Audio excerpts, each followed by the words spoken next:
Blante. Sweeping near side, a lot of room to Blante. He's going to See score. you later. To Blante, a 29-yard touchdown run.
To Blante, sweeping near side, a lot of room to Blante. He's going to See score. you later.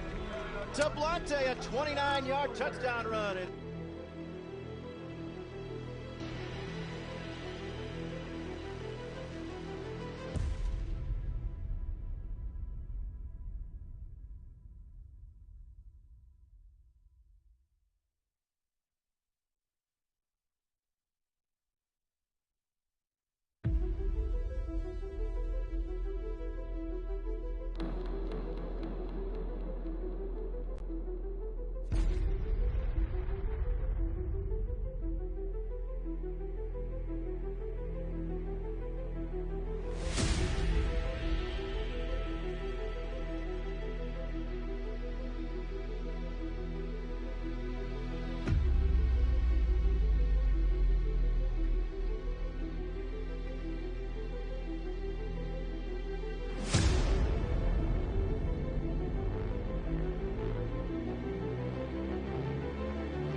to Blante. Sweeping near side, a lot of room to Blante. He's going to See score. you later. To Blante, a 29-yard touchdown run.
To Blante, sweeping near side, a lot of room to Blante. He's going to See score. you later.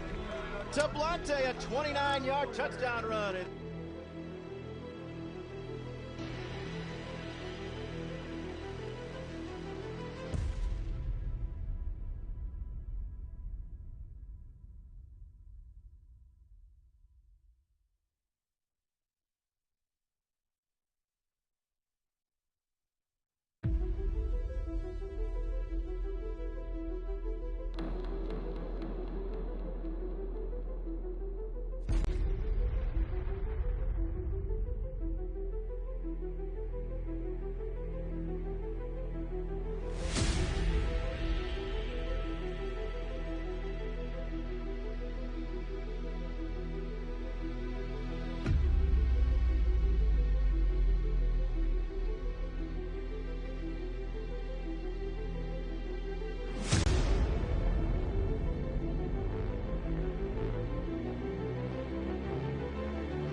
comes to Blante.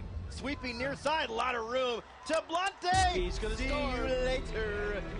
To Blante, a 29-yard touchdown run.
To Blante, sweeping near side, a lot of room to Blante. He's going to see score. you later. To Blante, a 29-yard touchdown run.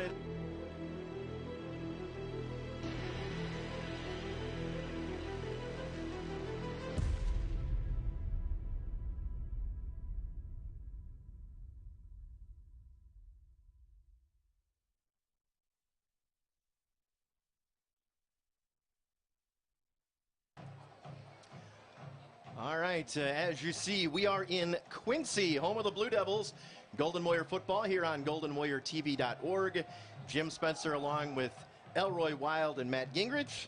Matt will be down on the field in a little bit. He's going to start with us here in the booth as we welcome you in for this big Western Big Six battle between the Blue Devils and the Golden Warriors. Both teams are 4-1, and in the conference race, a lot still riding on this. Quincy has to win this one to have a chance to win the conference championship. Now, Sterling still could win with a loss tonight, but the Golden Warriors would be forced to win out the rest of the way just to secure at least a tie. So lots on the line for Quincy. Not quite as much for Sterling. They would still win. But they would still control their own destiny moving forward. But you don't want to have to go down that path unless you have to.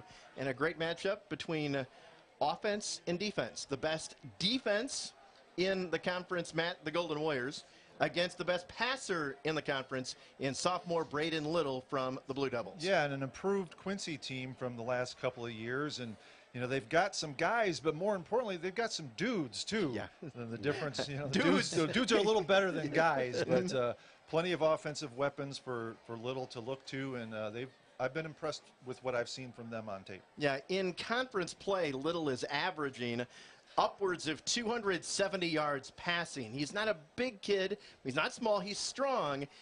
He's not going to run it. I mean, he is a passer, but he gets rid of the ball quick, and he gets the ball, Elroy, to guys in position where they can make plays after the catch, and that is key. Yeah, and as we always say, when you're facing a passing team, the number one thing you need is a pass rush. Yep. We've been pretty good at that all year. We need to continue that tonight. Put pressure on him.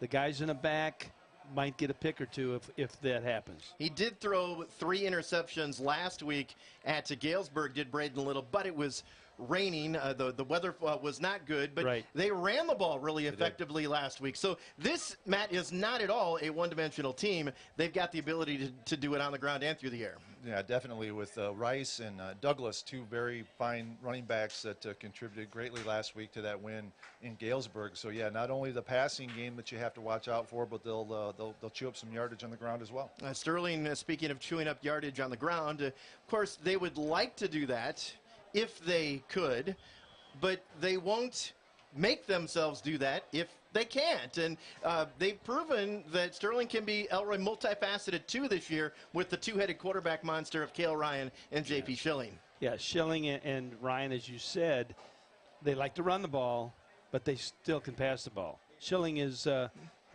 little ahead of Ryan just because I think he's got a few more opportunities for that, but they can both pass the ball well. So, you know, I was talking to Coach Campbell. I said, what are you going to do on the first play? He wouldn't tell me. But he said, tell me, and I'll listen to you. I go, no, you don't want to listen to me. So yeah, I'm looking forward to probably a little bit of diverse offense from the Warriors tonight. Yeah, Sterling, we're going to hear from Coach John Schlemmer here in just a little bit on 5 questions. And his talking about offense tonight, he's about, we got to move the chains. I don't care how we do it. Yeah.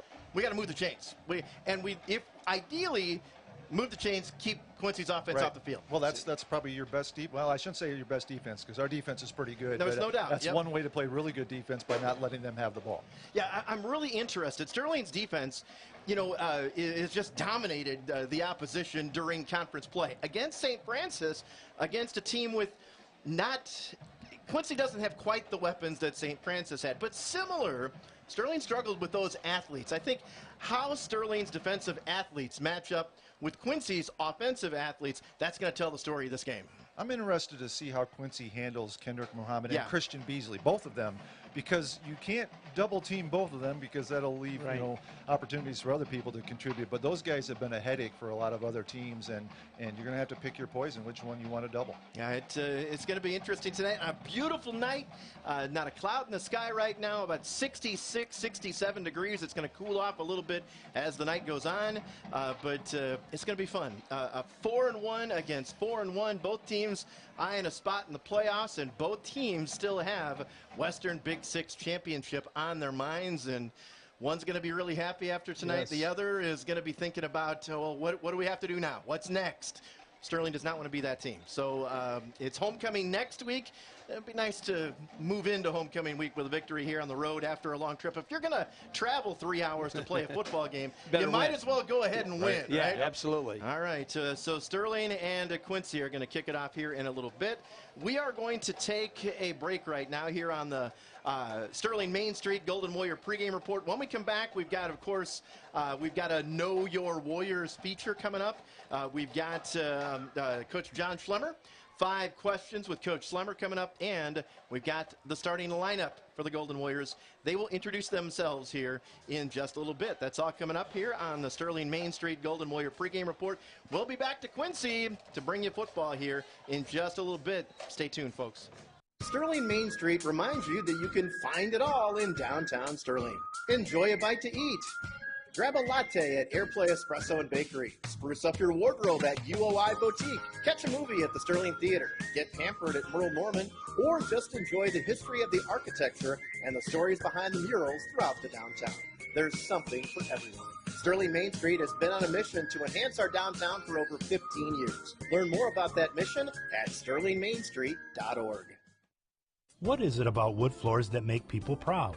Is it that they're sturdy, yet warm and cozy? Or do they just feel like they're making a statement about their home? Something that says, this is the place I choose to live my life to its fullest. At Brothers Flooring, we'll work with you to make sure your choice fits your lifestyle. From selection to installation and beyond, we're here to help you. Come check out the latest trends in wood flooring. Brothers Flooring, 1111 First Avenue, Rock Falls, and 1419 North Galena Avenue in Dixon, where you're one of the family. Seems to us, your money should work as hard for you as you work for it. Maybe harder, but making the most of all you've been given isn't about you alone. So you shouldn't have to figure it out alone. At Thrivent, we've helped clients with advice, investments, insurance, banking, and generosity for over 100 years. For expert solutions that can help you live a life that's rich beyond money. See how your money can do more at Thrivent.com or text THRIVE to 444-555.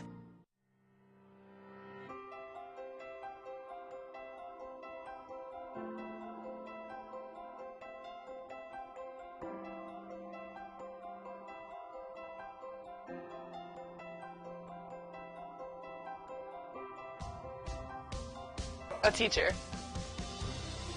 A teacher. Just don't stress too much. Just take it easy. Nothing is impossible. Flying. Being talked over. I hate being talked over. Cotton candy from Cold Stone. English. Riley Dittmar. Steelers. White Sox. Stay positive, work together.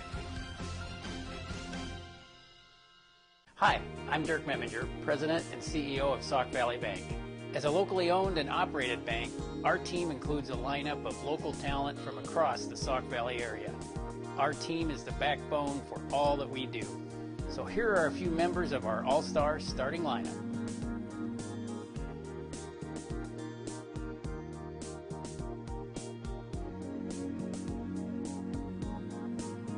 Sauk Valley Bank, locally owned, locally focused since 1999.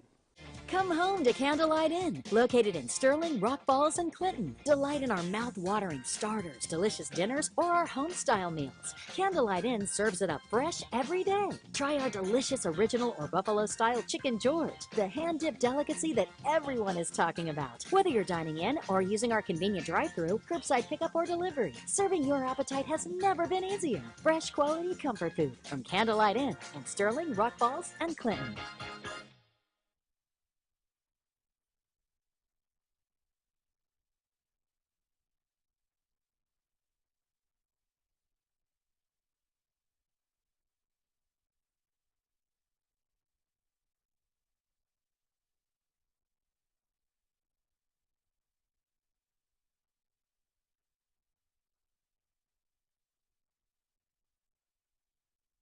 Yeah, great. You know, against a team that they had some nice weapons last week, and you know, our kids did such a good job of executing the game plan. It's one thing, you know, where you can go in and put a game plan together as a coaching staff, but for your kids to be able to go out there and execute it and you know, make plays on Friday night is what it's all about. So, you know, really the credit goes to the kids, and you know, I think there's a lot of pride that goes into that one last week, and for our kids to do what they did on our home field, it was a pretty special night.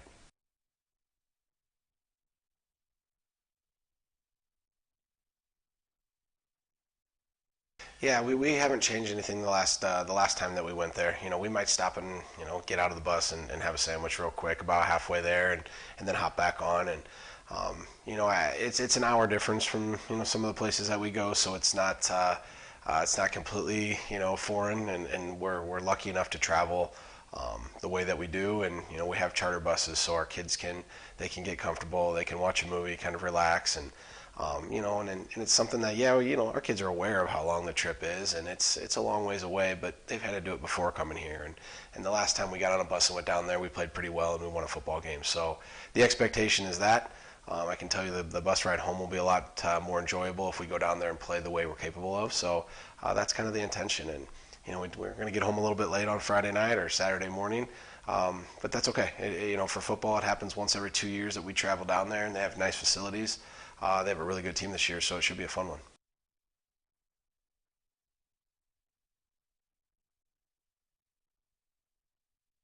Yeah, they're multiple. I thought, week 2 they were able to run the ball and obviously throw the ball pretty well, and these guys can do the same. They got a really good running back in number 8, and number 7 can really sling it around. So with all their different weapons on the perimeter, they're able to get the ball to those guys. And then up front, 79, their left guards are really good offensive linemen in our league, and they have a couple other kids that can really do some nice things. So they're multiple, and anytime you're multiple, you can't really focus on one thing. You have to, make sure you're aligned so that you can, still be in the run game, have your fits right, but still be able to take away some of the things they like to do on the perimeter. So it's going to be probably one of our biggest challenges defensively to make sure that we go down there and we can execute.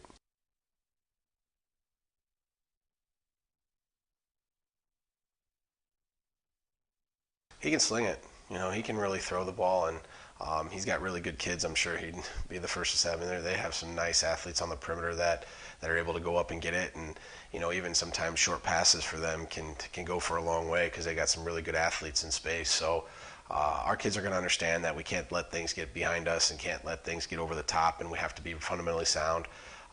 But just like with football a long time, the best pass defense is a good pass rush. So there are times that I think we'll be able to pin our ears back, but with their run game, we're not going to be able to fully sell out and commit to that. So when we do get the chance to get them, we got to go get good ones. And when the ball's in the air, our kids got to go be athletes too, and we got to try to take away a few. So our kids are excited for this because I think they know there's going to be that multiplicity on their offense, and so we got to do both things well.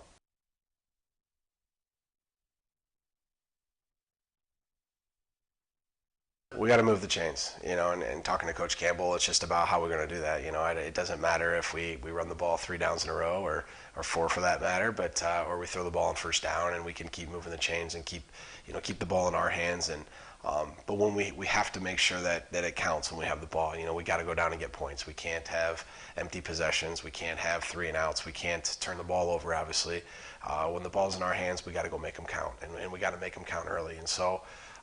Any way we can do it, we're going to do it. And whether that's taking the ball away on defense, whether that's our special teams phase, really giving us great field position where that we can kind of, flip it in certain situations. But offensively, I think that we've shown we're multiple enough that we can do both things. It's just about going out and executing. Here at Cunis, we've been proud sponsors of Sterling Athletics since 2015 when the Auto Group first came to the Sterling area. And we'll continue to support the Golden Warriors for many years to come. Stop by either one of our locations here in Sterling for your new ride. And with over 5,000 in stock group-wide, we're sure to have the car, truck, or SUV you're looking for. Plus, now you're covered with our Cunis exclusive no-fear lifetime powertrain warranty. Now with all new and pre-owned vehicles. Faith, family, giving back, that's Cunis. GeoStar Mechanical is proud to be a new Golden Warrior corporate champion and excited to be a part of the Sterling community with offices at 1741 Industrial Drive. GeoStar Mechanical is a commercial contractor serving northern Illinois and southern Wisconsin. GeoStar is new to the Sauk Valley area, but has been serving its customers for nearly 15 years. They feature an experienced, locally based staff that sports nearly 500 years of combined experience. These folks know what they're doing.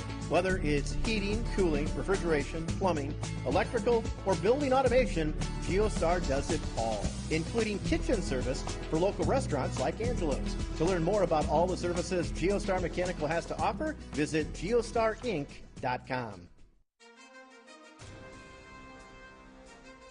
And right now it is time to meet tonight's Golden Warriors starting lineup.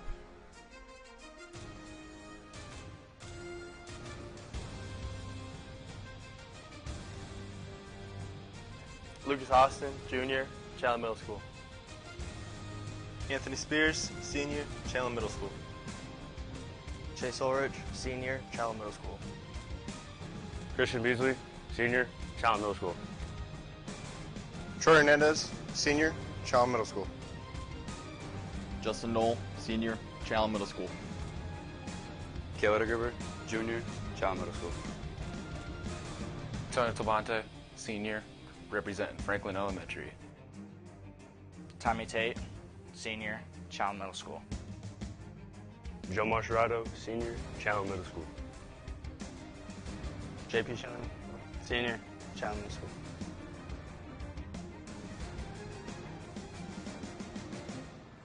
Javier Luna, Senior, Shallow Middle School. Kendrick Muhammad, Junior, Indian Trail Middle School. Christian Beasley, Senior, Shallow Middle School.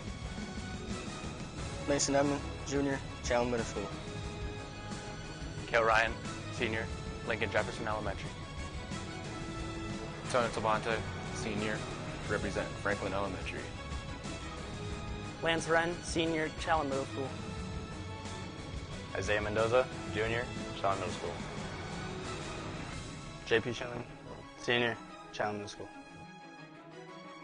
AJ Kested, Senior, Shallow Middle School. Mateo Vasquez, Senior, Shallow Middle School.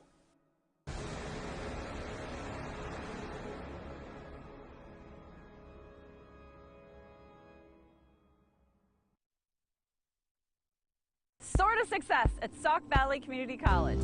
SVCC will set you up for success with 2-year associate degrees, transfer programs, certificates, and more.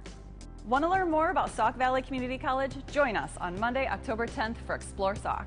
Visit our beautiful campus and explore what SVCC has to offer, such as a variety of degree and certificate programs, financial aid and scholarships, and student activities. RSVP to Explore Sauk on our website or give me a call. We knew moving on with hospice was necessary. Thankfully, we talked with Dad and he gave us an idea of what he wanted. That conversation let us know how to choose. We made the right choice with Gaffey Home Nursing and Hospice. The Gaffey Hospice program is designed to comfortably navigate patients and families during the end-of-life process, offering strength, comfort, and support. Gaffey's professional staff provides the type of quality care and attention your loved one deserves. Gaffey Home Nursing and Hospice. Trusted hands, expert care. The numbers don't lie.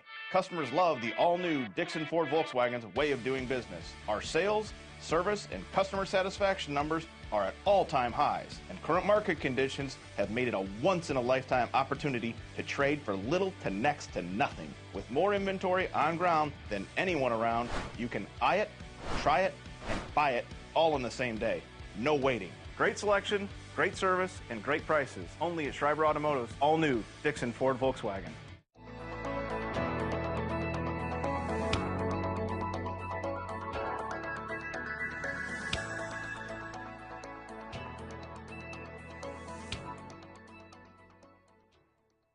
Hey, Golden Warrior fans, bet I can make you hungry.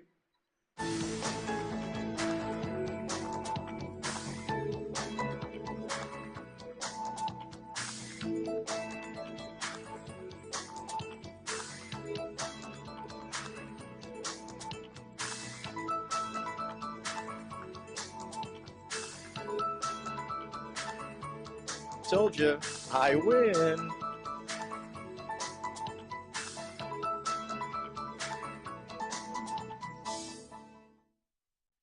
This message from Toro is brought to you by the fine folks at Frank's Repair, 405 Ash Avenue in Sterling, an authorized Toro dealer. Hood scoops and air intakes are nothing new to sports cars, but it took the engineers at Toro to bring exclusive Vortex technology to the high-performance Toro Recycler lawnmower. The Vortex technology turbo boosts the air whirling inside the deck and maximizes the cutting, recycling performance, and bagging efficiency. The more airflow, the more vacuum effect beneath the cutting deck. This suction causes grass to stand up straight. Then, our atomic blade cuts cleanly through the grass, and the clippings are pulled into the swirling mini tornado under your Toro mower. The Quincy Senior High School Band is on the field right now, entertaining the fans. A good contingent of Quincy fans here, Matt. A sparse gathering of Golden Warrior fans across the way in the visitor section.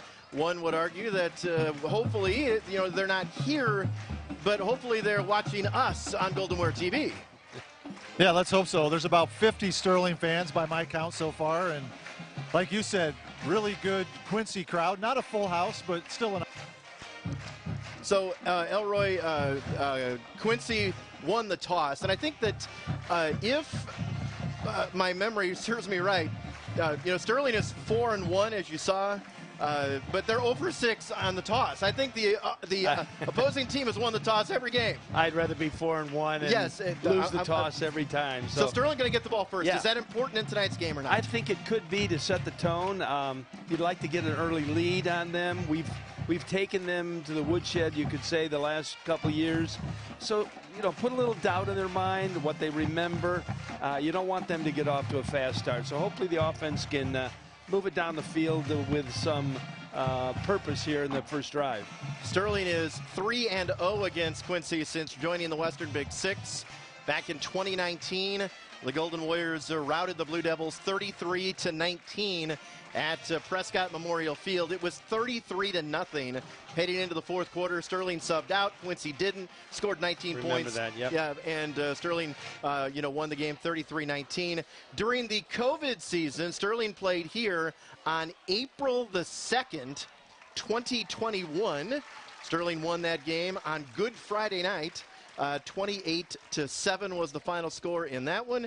And last year in Sterling knocked off the Blue Devils by the final score of 50-18. So Sterling trying to go to 4-0 against the Blue Devils here. Sterling's only loss this season in week 2 as they fell to Wheaton St. Francis, a team ranked in the higher echelon of Class 4A, one of the better teams in the Chicagoland area, as the Golden Warriors in new jerseys.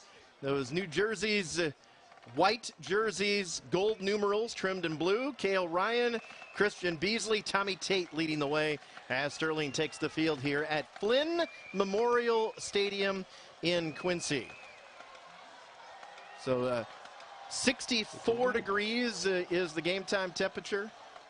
Going to get down quite a bit by the end of the game, I think it's going to cool off a little bit. It's going to be a great night for football. Yep, it is. This is a night where it's going to be a great night for the fans and the players in terms of the weather, because there's hardly any wind at all, and it's just very temperate. I mean, you could wear shorts and a sweatshirt tonight if you wanted to.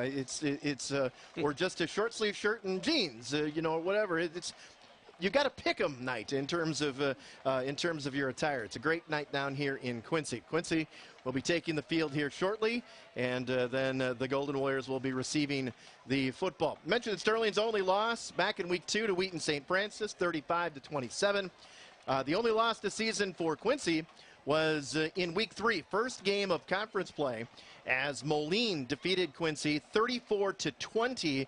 It was a 1-touchdown game in the fourth quarter. Moline scored an insurance touchdown in the fourth quarter to win by 2. Now, Moline led that entire game, and they rushed for a ton of yards. Riley Fuller rushed for 260 yards by himself in that game.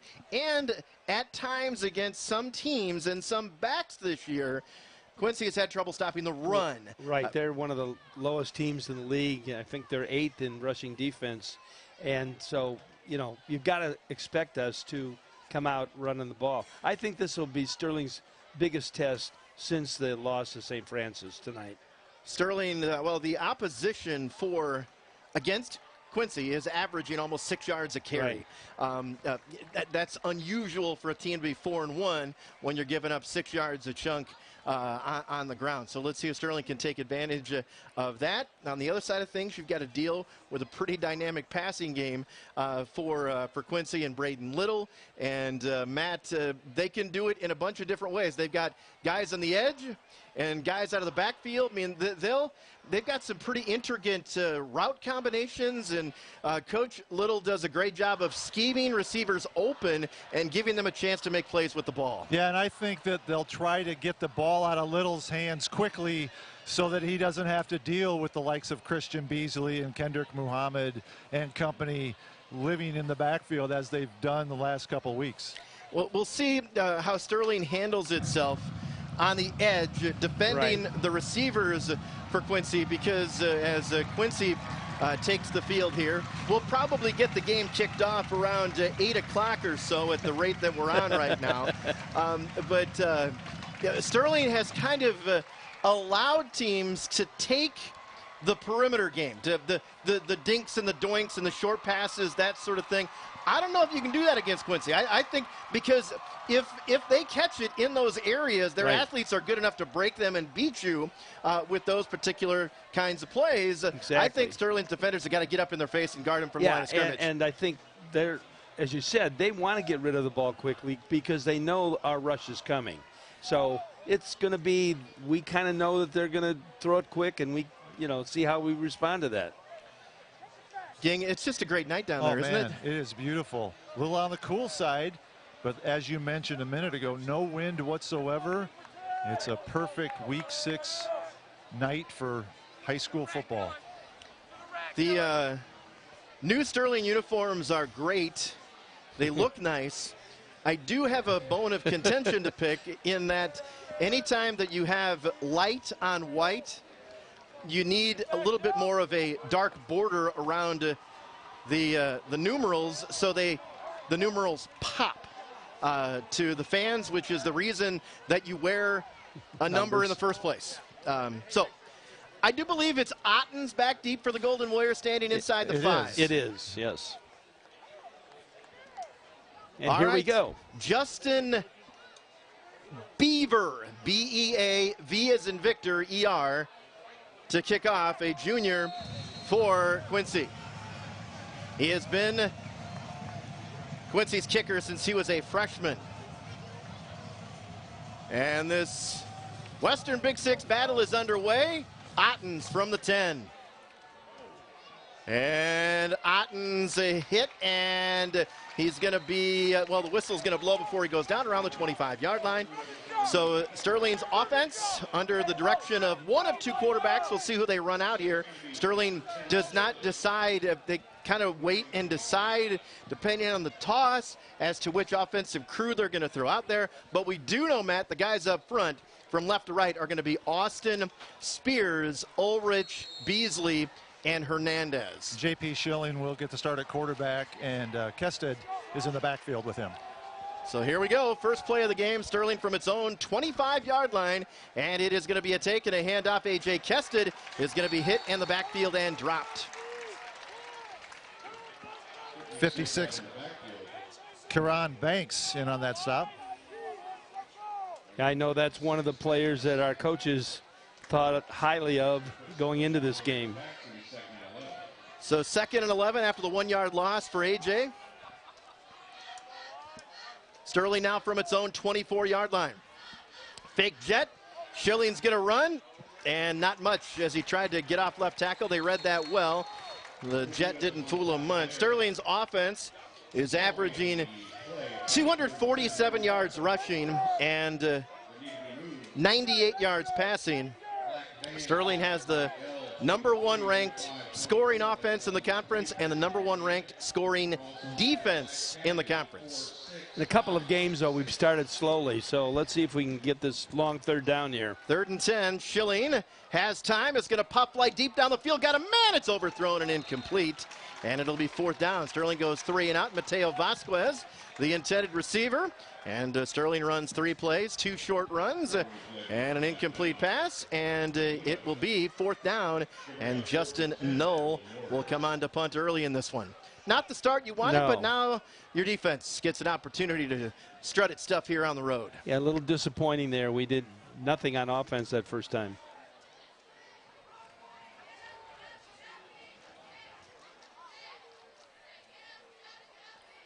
Quincy's going to get good field position here.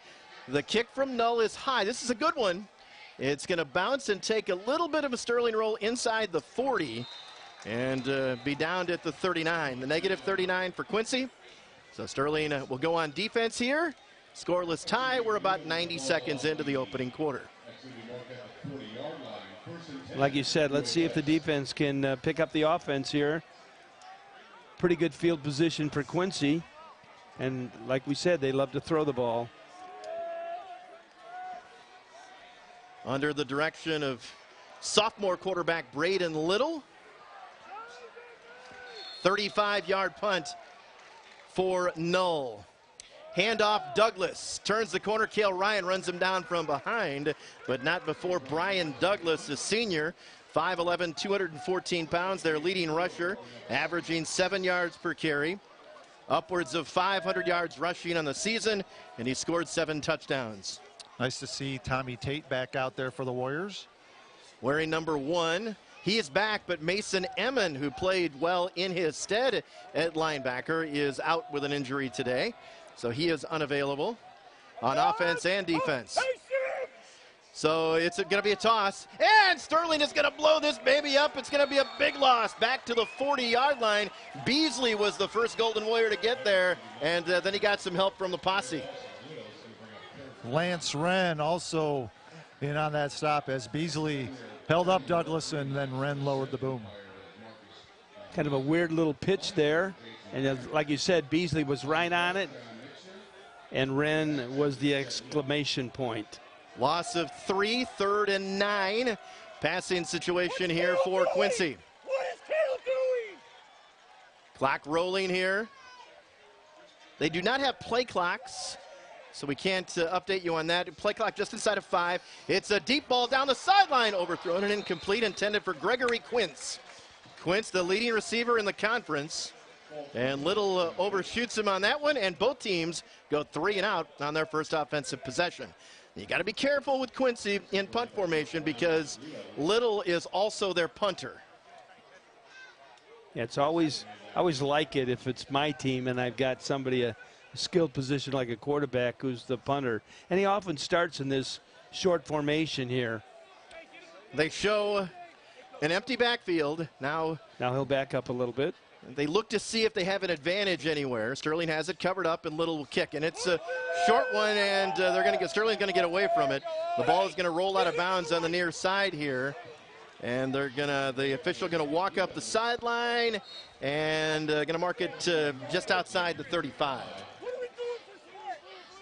All right, so Sterling after the 24-yard punt from Braden Little.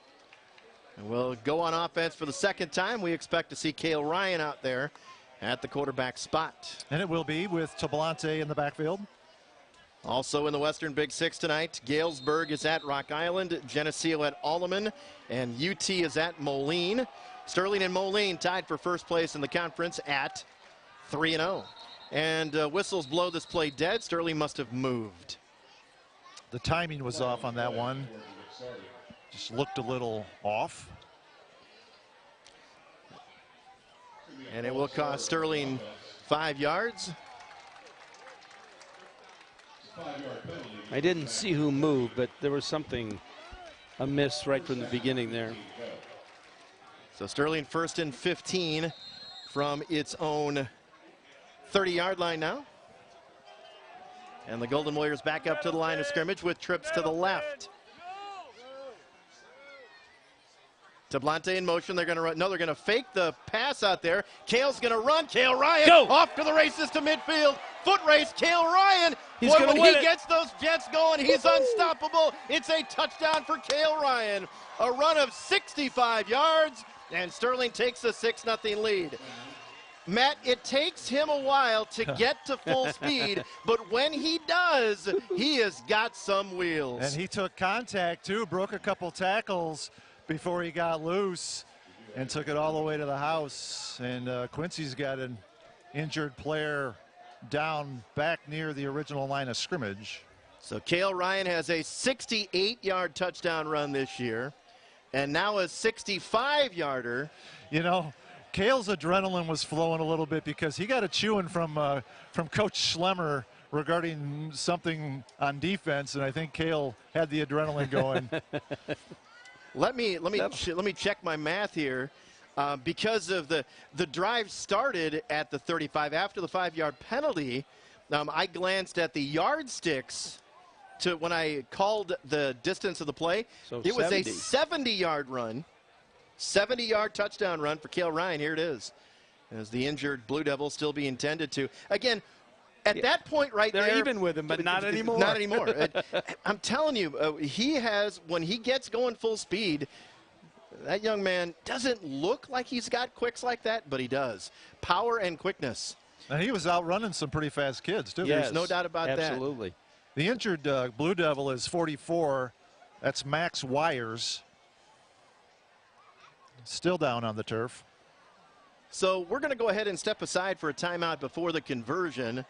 8:56 to go first quarter. A 70-yard touchdown run for Cale Ryan.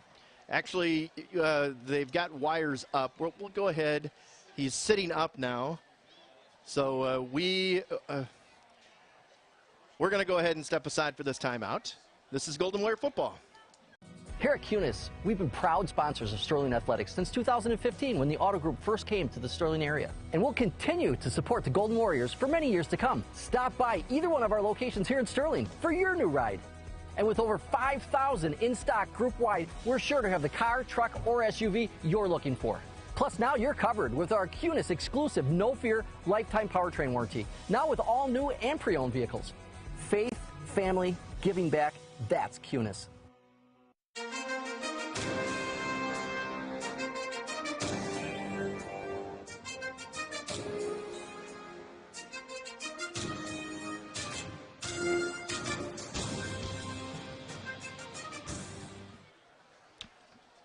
Ryan Gebhardt for the conversion kick.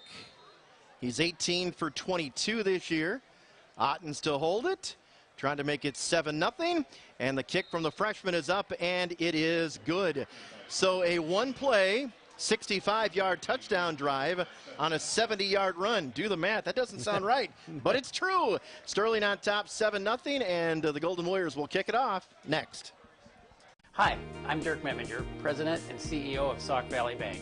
As a locally owned and operated bank, our team includes a lineup of local talent from across the Sauk Valley area. Our team is the backbone for all that we do. So here are a few members of our all-star starting lineup.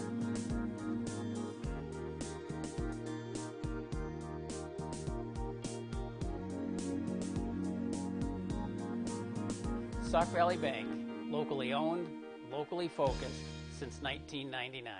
Brinks in downtown Sterling is proud to be a sponsor of the Sterling Golden Warriors, and they wish all the Golden Warrior teams a great season. Stop by Brinks for lunch or dinner. Taco Tuesday special is 3 tacos for just $5. Thursday, pork tenderloin sandwiches are just $8. All right, Sterling on top of Quincy by the score of 70. A 70-yard run makes it 7-0. For Sterling, their 29th rushing touchdown of the year in the 6th game. They've allowed 4 rushing touchdowns. I'd say that's a good ratio. That's a good ratio right there. Kested to kick it off. And Kested sends the return man back inside the 5. Quince up the middle, and he's going to be tackled shy of the 20. Now that's even better than a kickoff into the end zone. Because Quincy will start this drive at its own 18-yard line. Looks like they're going to give him the 20 for some reason. I don't know why. Interesting. Okay, they are going to give him the 20. Certainly didn't look like he got there. All right, so Sterling's defense forced a 3-and-out. First time Quincy had the ball. And then Sterling answers in the first play after Quincy's punt. The long run by Cale. Sterling on top here on the road by the score of 7-0. It's going to be Douglas. I'm sorry, that was Jarius Rice on the carry. And again, Matt, Sterling's defensive line in the offensive backfield immediately. Right away, and they swarmed to the ball. A loss of a couple yards on that one. And you were right, Spence. That was Douglas. Thank you. Number 8. That's correct, yep. Rice is not out there right now. Douglas to the left of Little. Little looking to throw on the run, fires the ball down the field, pass underthrown, and they're going to say it was caught. Diving catch out across the 30, first down for Quincy. That was Caden Johansson on the receiving end of that, I believe. So out to the, call it the 34, on a gain of 16 yards. And Quint's a little slow to get up. He's on the sidelines now.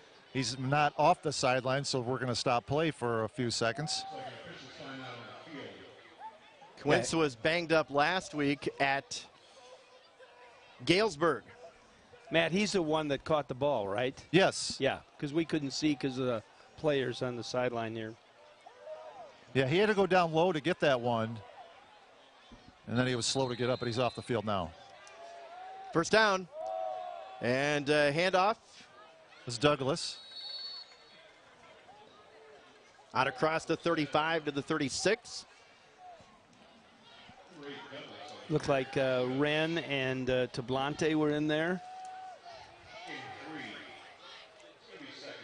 Douglas, 5'11", 214 pounds. He nearly lost the football trying to stretch that out.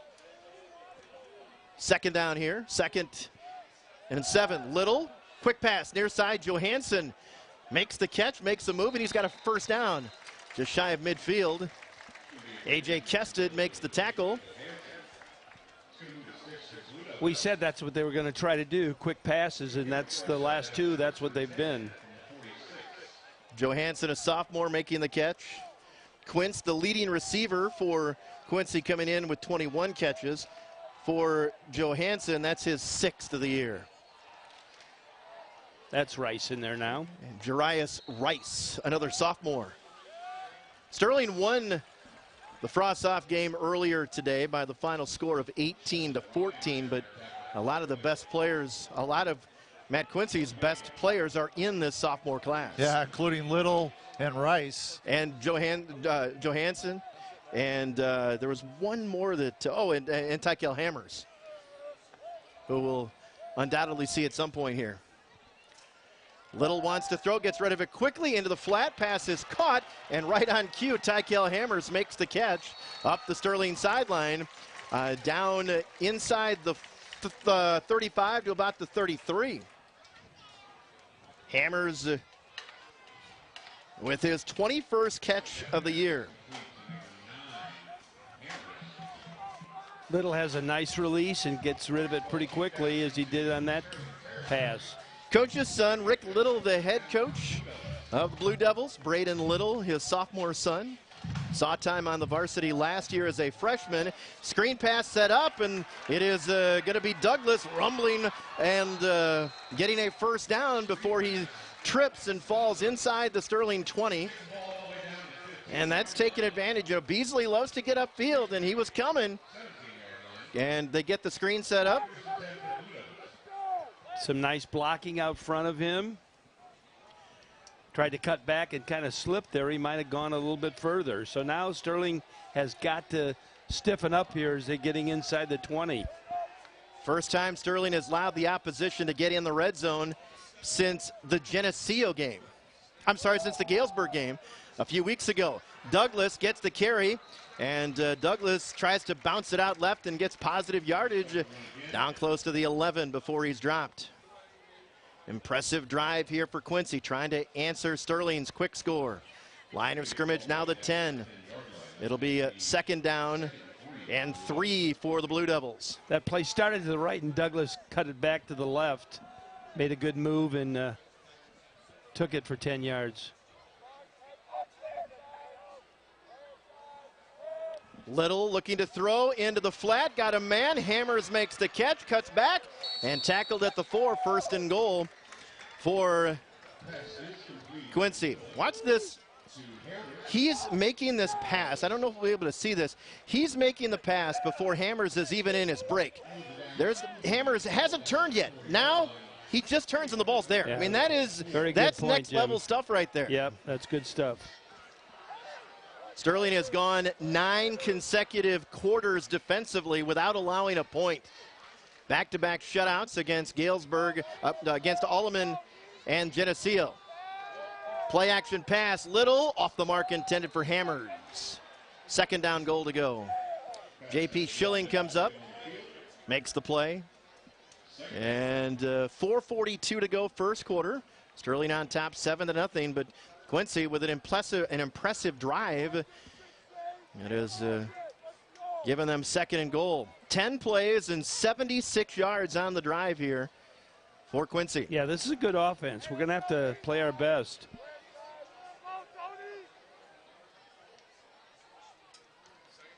It's going to be Douglas on the run. Dives forward to about maybe the 2. It depends on the spot here. It'll be 3rd and goal. Looks like they're going to put it at the 3.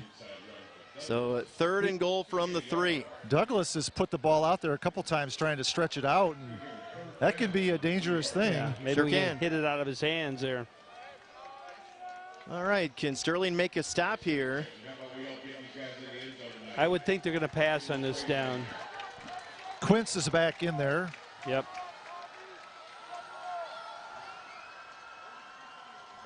Little throwing, end zone, touchdown. Gregory Quince, 2-yard touchdown reception from Braden Little. And for Little, that is his 12th touchdown pass of the year and Quince's 5th touchdown reception.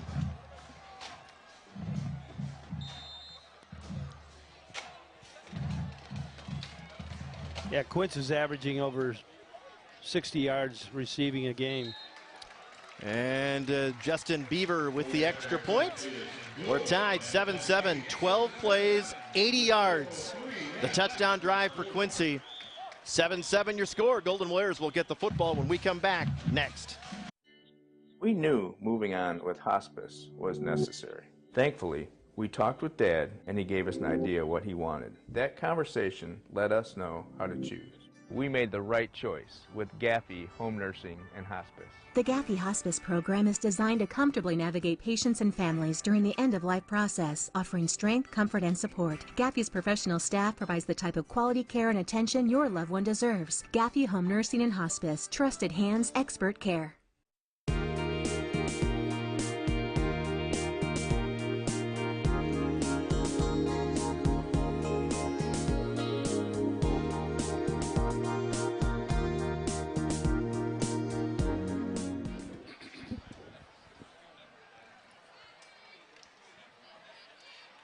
Four minutes and 44 seconds, the time of the drive for Quincy to tie this game at 7. 4:03 to play, first quarter.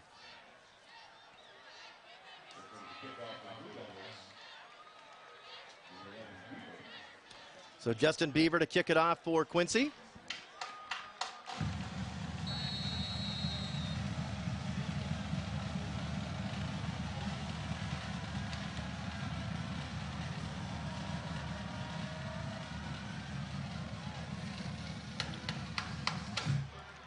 Ottens hit and dropped shy of the 20.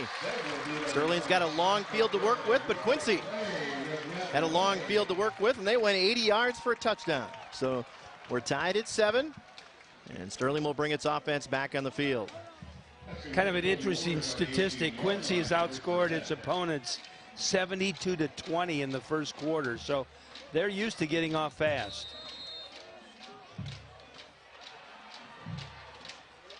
It'll be Schilling and Tablante in the Sterling backfield. Sterling begins from its own 18.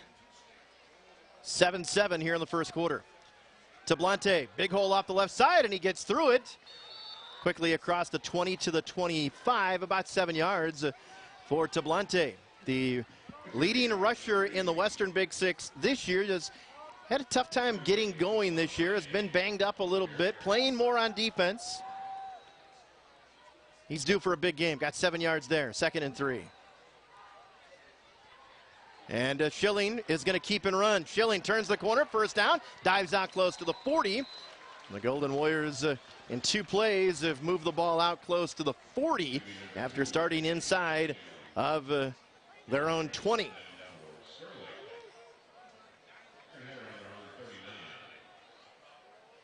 Good cutback right there by Schilling. He got 14 yards, and here's Tablante. Tablante, about 4 or 5 yards for the senior. Cale Ledigerber checks into the Golden Warrior lineup here. Tablante goes out. 2nd and 6 after the 4-yard gain from Tablante. It's Ledigerber trying to get off the left side, and he's going to be thrown down. Nice tackle. Ty Douglas, a junior, throws Ledigerber down for a loss. Corey Fletcher tripped him up, and Cale not able to get his feet going. And then, as you mentioned, Douglas came up and dropped him. I'd just like us to run right at him. I don't know if they can. I don't know if they can stop that or not. So 3rd and 7 here. Let's see if Sterling will put it up with J.P. Schilling. Sterling has attempted 1 pass. Schilling was incomplete. Looking to throw here with time. Rolling near side. He's going to run. Cuts back. Schilling first down on the scramble into Quincy territory. Close to the 46-yard line on the Blue Devil half of the field. Good decision. Yes, it was. And credit the boys up front. Had time to survey the scene. Saw an opening in the running game and took advantage. He does that little spin at the end and gets about 4 more yards. And he's going to run again.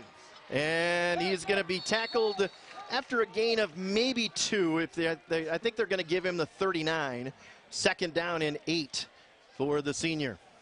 Sawyer Mulhern, the first Blue Devil there on the tackle. Yeah, they have pretty good defensive quickness, so, you know, the hole is going to close quickly.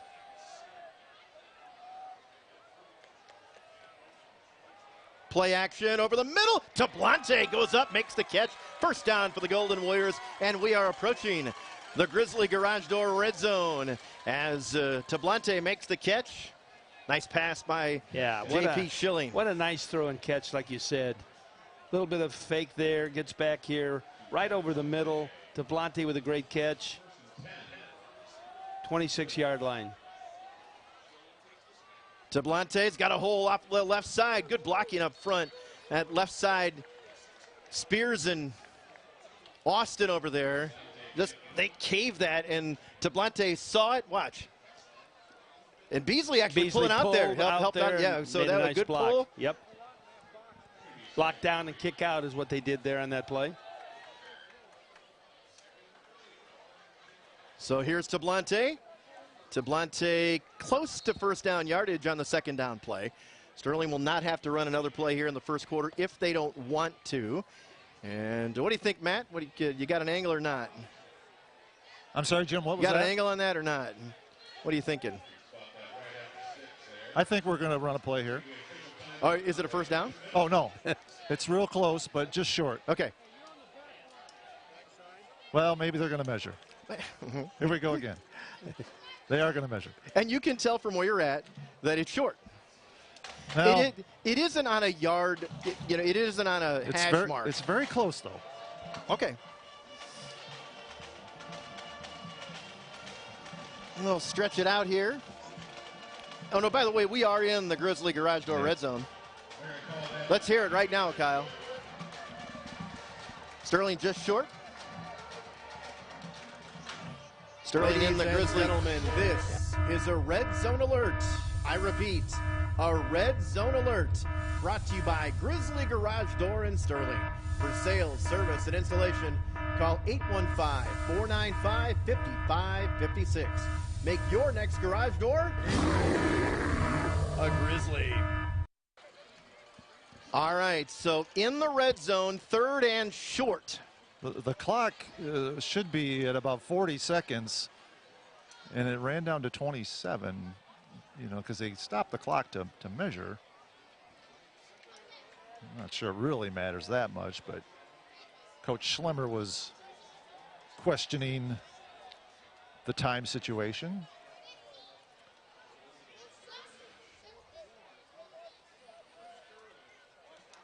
Yeah, they're going to probably tell the people upstairs here to put some more time on it.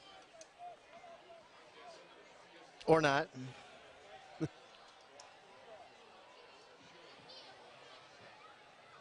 Yeah, 35 they put back on.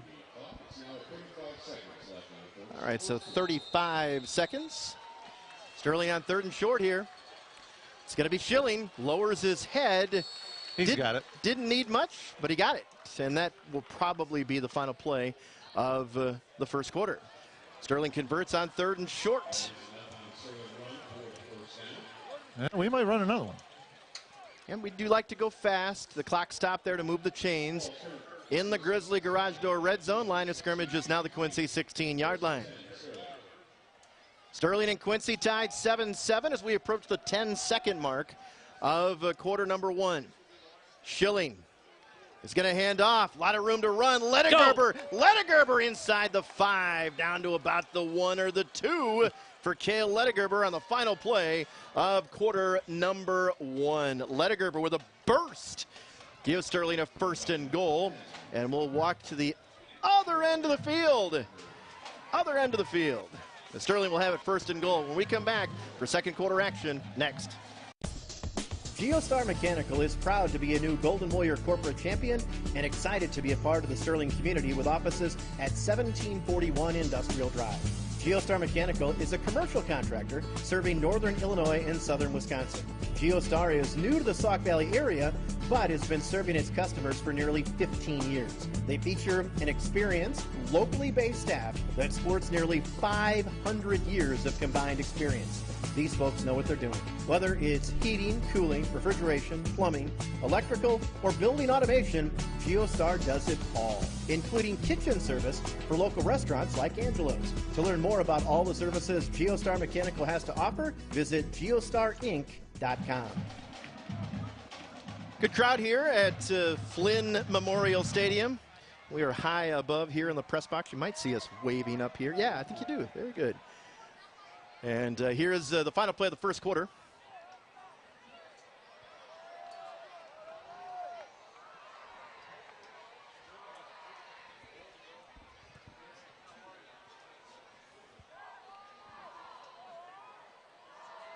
The run by Ledigerber to give Sterling 1st and goal at the 2. Like you said, a nice quick burst there. He showed good speed.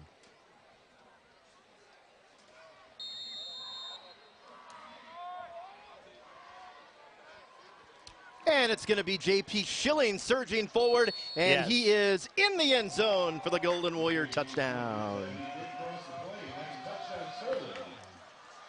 Where the teams are just trading long touchdown drives. Sterling looking for defense. 12 plays and 82 yards on the drive. 4 minutes and 1 second.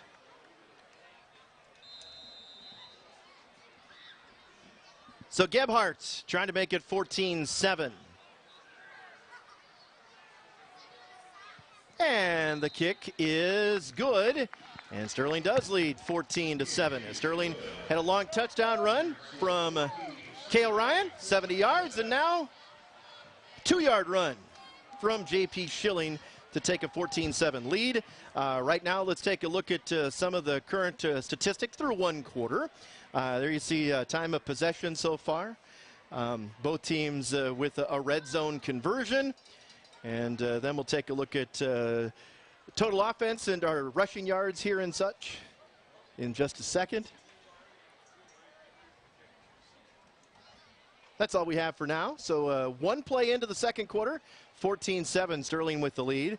All of our statistical updates brought to us by Schreiber Automotive Group, Dixon Ford, and Sterling Chevrolet.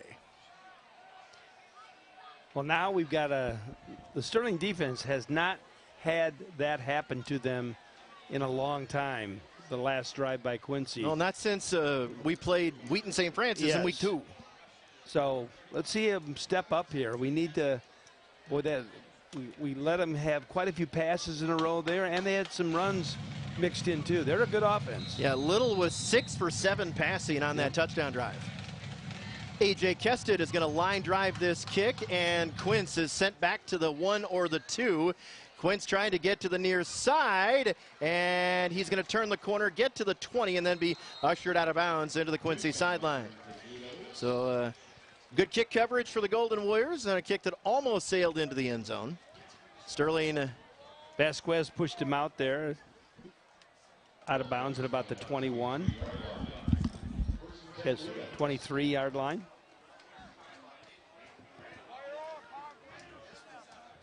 So let's see if the Sterling defense can come back here and make a stop. At first series, they were 3 and out, but at the second time, it went right down the field.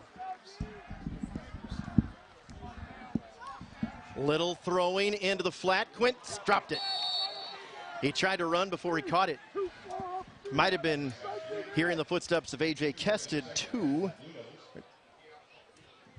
So the pass dropped incomplete, 2nd and 10. It's hard to get a pass rush on him because they get rid of the ball so quickly. Yep, exactly. They're not looking to throw it downfield. They want to get the ball to their athletes in space, in the flats, and then let them go to town. Douglas in the backfield, 2nd and 10. And a pass near side. Hammers makes the catch. Hammers is going to be tackled shy of the first down outside the 30 at the 31. It's going to be 3rd and 2. So for Hammers, that is his 3rd catch here. And he's only a sophomore. Yeah, impressed by Little. He looks off to the left and got back to the right very quickly with that ball. Little 7 of 10 for 78 yards so far. 3rd and short here.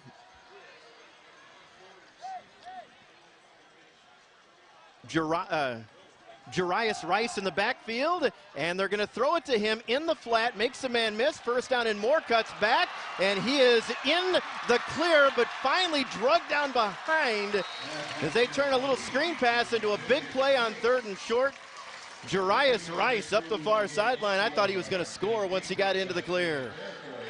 Yeah, he's another one of their young players. He's a sophomore. Wren misses him there, and then he's off to the races. Makes a good move there. Yeah, you made Schilling miss, and that takes some doing. Yep. Luckily, Tate would not be denied. And Tommy Tate with that tackle to keep him out of the end zone. All right, Quincy on the march again. They're going to toss it to Jarius Rice, and he is going to work forward close to the 20 before he's dropped. I hope they put Douglas back in. Yeah. One of the Quincy officials up here said to us before the game that this guy's the real deal. He thinks that Rice is their best player,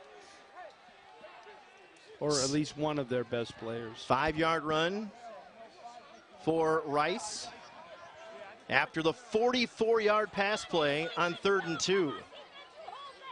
And they're going to run. Oh, the ball fumbled. Oh, they ran a counter, and it was open, too. It was wide open. That was Hammers that got it, and he dropped it but was able to jump on it, but it's back to the 25.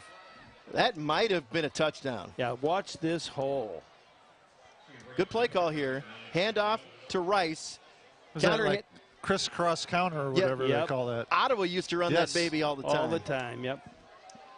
So now 4-down territory here for Quincy. 3rd and 9. Got to break down, make a tackle here. 9:22 for the quarter. Little is going to pop fly down the field. He's off the mark. Quince, they're calling. There's 2 flags. I wonder if they've ejected the lineman for Quincy. There's a couple of flags back near midfield. The official he was looking at 79 Chris Flock's personal foul on Quincy. Yeah, they called offsetting personal fouls is what they did. So now it's 4th down. Honestly, I don't know what that penalty, other than the fact that if you get another personal foul, you get ejected. That's probably, but it's, we didn't see it, so I guess we shouldn't judge it. But. I just don't. I think they both played after the whistle. All right, big play here, 4th and 9. Quincy going. Little fires over the middle, and it's going to be dropped. Oh, boy. Quincy just missed on a big play. Quince went high into the air for Quincy. He could not come down with it, and Sterling's defense bends but doesn't break. Woo! That Again, was close. A nice throw. Right there where Quince could catch it. He highballed it. He was right there. Good job by Vasquez to provide some interference and help knock the ball away. So Sterling's defense gets a stop against an offense like Quincy's. Yeah, we dodged a couple bullets there because of that. Bend but don't break is okay. Exactly. That crisscross counter and then that pass. So Cale Ryan in for his 2nd series at quarterback, and he's going to run again. Cale is going to get across the 25, maybe the 26. Maybe the 27. You're right. It'll be a 3-yard pickup, 2nd down And 7 yards to go. Inside of 9 minutes to go in the first half. Sterling on top of Quincy by the score of 14-7.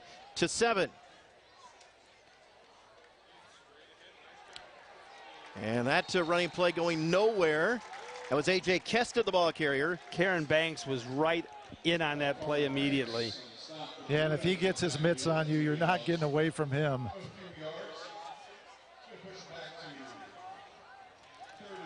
So Sterling in a passing situation here on 3rd and 9. Cale Ryan at quarterback, trips to the right to the top of the formation. And Cale wants to throw under pressure. Cale, that was very close to face masking, but not called, and Cale is sacked.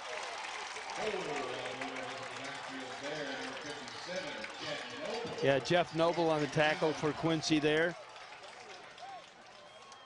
So Sterling goes 3 and out for the second time. 3 and out, touchdown, touchdown, 3 and out. 4 drives for Sterling, 2 touchdowns, 2 3 and outs. And Quincy's going to get pretty good field position here off this punt from Null.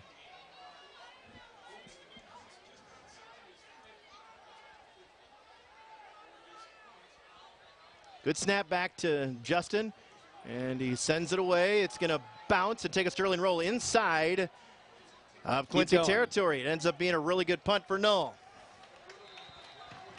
Quince got away with it, let it bounce, and Quincy will start around its own 40 after a 43-yard punt with no return. Take it every time. Absolutely, and that's what you needed there. They still have decent field position, but there was a good chance they would get the ball in our territory. So good job there on the punt. So Sterling by a touchdown and Quincy back on offense. Quince will be the receiver to the left. Hammers is in there. And it's going to be a handoff to Douglas, and he's going to be thrown down. 2nd and long upcoming. Tablante was right in on him immediately. I think Tablante overran the play, and Wren and Ryan were the ones that made the tackle. But you're right, Antonio was in there, caused the carrier to move. Yes. Actually, it was that was Kendrick who got him. Kendrick lost it 2, 2nd and 12. Snap back to Little, under pressure, fires the ball down the field, intercepted! A.J. Kested! I'm sorry, J.P. Schilling. J.P. Schilling with a pick, his 2nd of the year, and the Golden Warriors have the ball right back. That's the thing, you throw the ball that much, you give the defense a chance for a pick, and a great pick there by Schilling. I think, Beasley got just enough pressure to make Little throw it a little bit earlier than he wanted to, and he couldn't get enough under it.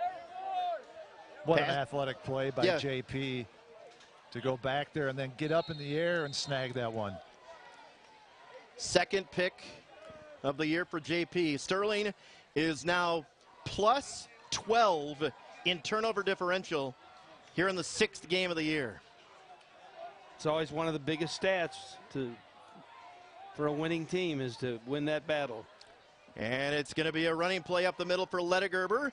Cale is going to get some good yardage as he gets inside of Quincy territory.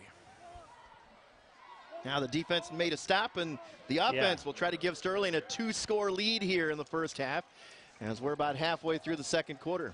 Yeah, you talk about that a lot. The 2-score lead gives you so much chance to do other things on defense. Schilling's going to keep it off the right side, slithers through the line of scrimmage, and we hadn't had a penalty flag in a while, so I'm sure we've got a hold here.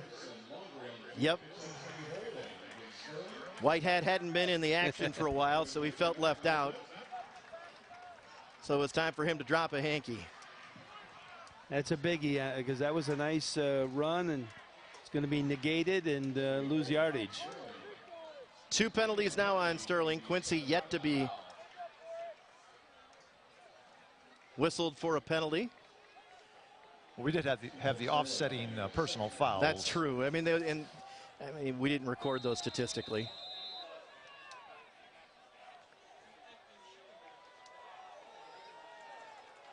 So Changes 2nd and 12 now, no doubt. Schilling looking, rolling to the right. Schilling is going to tuck and run. Schilling has got positive yardage up to the 50 before he's wrestled out of bounds. And it'll bring up third and manageable here for SHS. Well, they're going to say he's out of bounds shy of the 50 by about 2 yards. So we're looking at 3rd and 6 here for SHS. Look downfield, then he rolls to the right. And Ty Douglas for Quincy pushes him out of bounds. That was A.J. on that carry, no gain.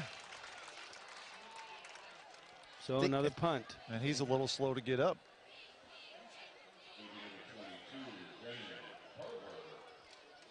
So Sterling is going to punt.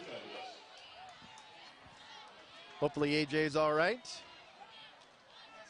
So Sterling can't take advantage of the turnover.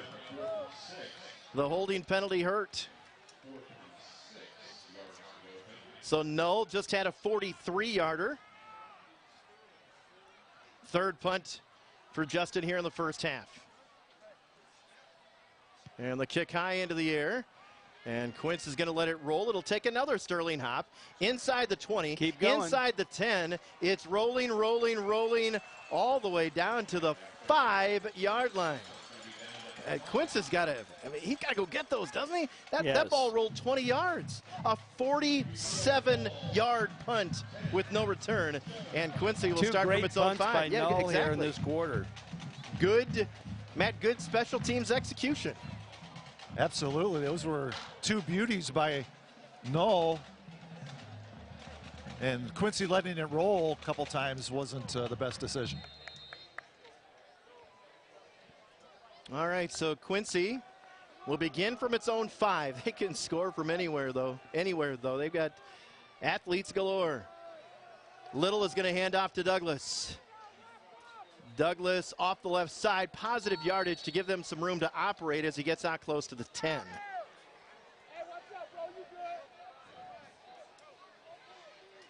He was difficult to bring down that time. He's kind of a load. 2nd and 5. Sterling with 158 yards of total offense right now. Quincy with 138. Sterling with a 141 rushing. And Quincy with 122 passing. 2nd and call it 4, actually.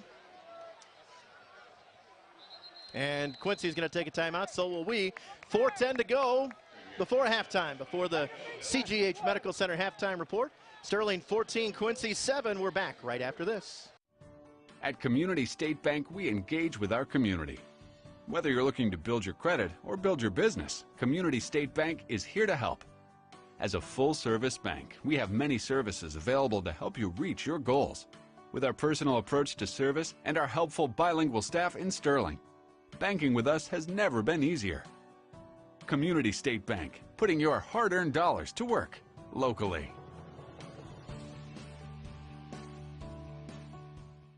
Brinks in downtown Sterling is proud to be a sponsor of the Sterling Golden Warriors, and they wish all the Golden Warrior teams a great season. Stop by Brinks for lunch or dinner. Taco Tuesday special is 3 tacos for just $5. Thursday, pork tenderloin sandwiches are just $8. Current statistics with Sterling on top, 14-7. 2nd and 4 here off the Quincy timeout. Little looking near side, throwing near side, got a man, that's Johansson, and he's able to worm his way out to the 21-yard line, and that is a pickup of about 10 yards or so. Johansson with his 2nd catch, and Quincy has a lot more breathing room now. Just what we expected, sort of rushing versus passing, and that's what it's been here. They run good route combos. Yep. Little under pressure. They set up the screen and it's dropped. They had it set up to Hammers, but he was unable to hold on to it. 2nd and 10. Cale Ryan was coming. Beasley might have got a fingertip on that pass. Got his hands up and may have altered the course. Clock stops here with 3:41 to go in the first half. Sterling on top. 14-7 here in Quincy. Snap back to Little. Little fires in the flat, off the mark. Intended receiver was Jack Medemeyer. He's averaging about 30 yards a catch, but it'll be 3rd and 10 now. And the Sterling sidelines, you hear them through Matt's microphone. They yell, money down, 3rd down, time to get off the field here. Give your offense hopefully some good field position at the end of the 2nd quarter. Sterling has its full allotment of timeouts remaining. Quincy has 2 timeouts left. 3rd and 10, empty backfield for Braden Little and company. Little is going to fire it deep down the field, and what a catch. We were trying to call a timeout, too. Caden Johansson, acrobatic catch. Sterling trying to get the timeout. They couldn't. Yeah, Coach Schlemmer was screaming timeout, but the official couldn't hear him until after the snap. And you're right, Spence. That was a great catch by Johansson. Another one of their super sophomores.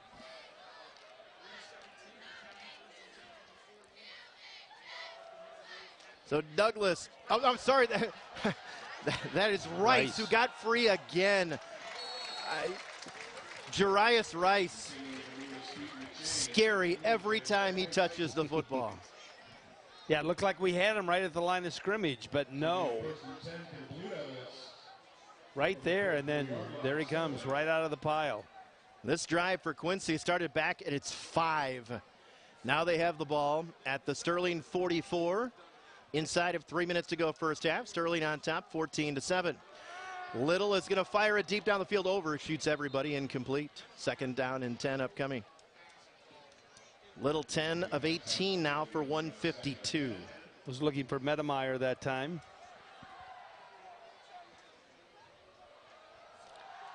Johansson a sophomore, Rice a sophomore, Little a sophomore, Hammers a sophomore, Medemeyer is a junior.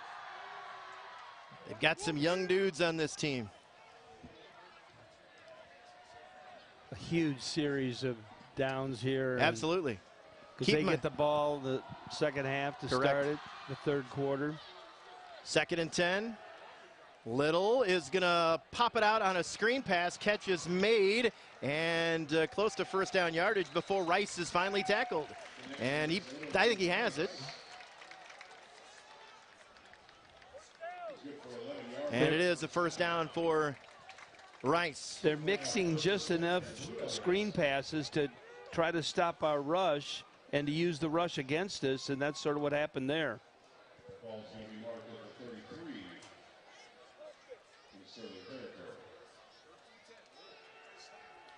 Little under big time pressure, heaves it down the field, and it's incomplete. Schilling on the coverage against Medemeyer. 2nd and 10. Yeah, again, a little bit of pressure that time, and I think he got rid of it a little before he wanted to. Quincy has only rushed for 31 yards. Sterling has only passed for 17. Johansson, who made that big catch on 3rd down to keep this drive alive, to the top of your screen. It's going to be a handoff to Douglas. He's going to be hit, and he's going to be brought down to the backfield for a loss. There's a flag late on the play. And that makes me think about face masking. Yes, I was thinking the same thing.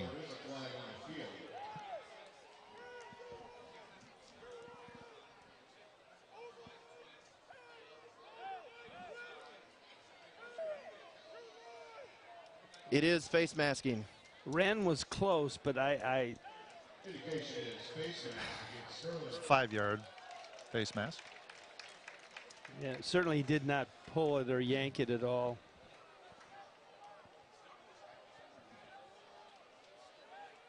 Still 3rd down, but it was going to be 3rd. Yeah, now it's more manageable. It's 2nd down. It was going to be 3rd down in like 12. Now it's 2nd down and 6. Little throws into the flat. Quince makes the catch. Ridden down around the 20. 1st down. Little to Quince.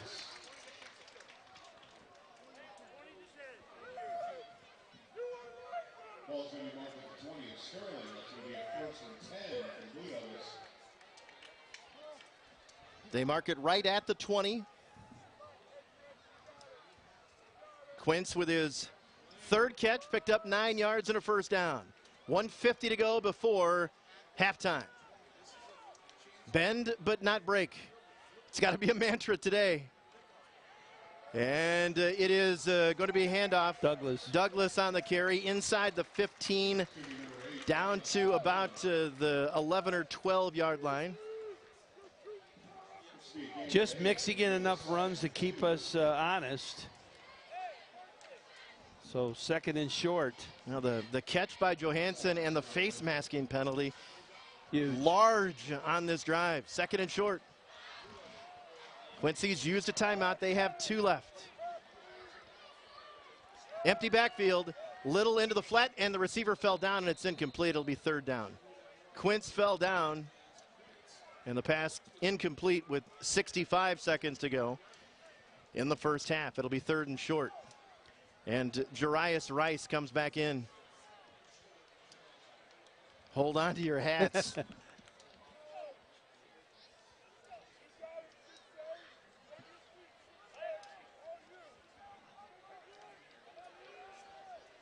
Play coming in. Might get the ball here. Play coming in from the sideline. There's Rice, number 3, a sophomore. That's a sophomore quarterback and a sophomore running back. Little fires towards the end zone, overthrown and incomplete. It brings up 4th down. And they're going to bring Beaver in to try a field goal. Well, if this is good, it's a win for your defense. I think so, too. I think this is a good decision for us. Watch out for a fake, just in case. The holder is Brian Douglas, their leading rusher. This is going to be a 29-yard attempt for the junior. A little bit of an angle to the right. And the kick is on the way, and it is no good. He missed it. Now it's a really good decision. Wow. Thank you. Wow.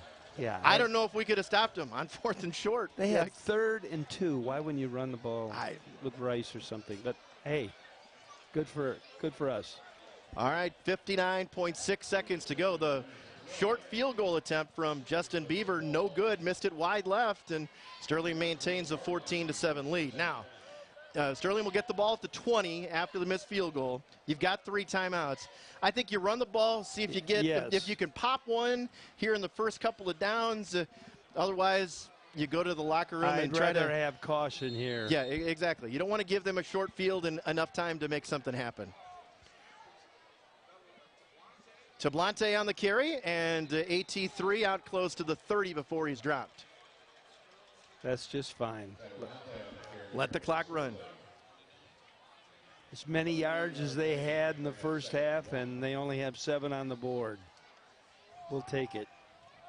Quincy, 211 yards and 7 points. Tablante gets away. He's got a first down. Clock will stop here with 30.7 seconds to go. And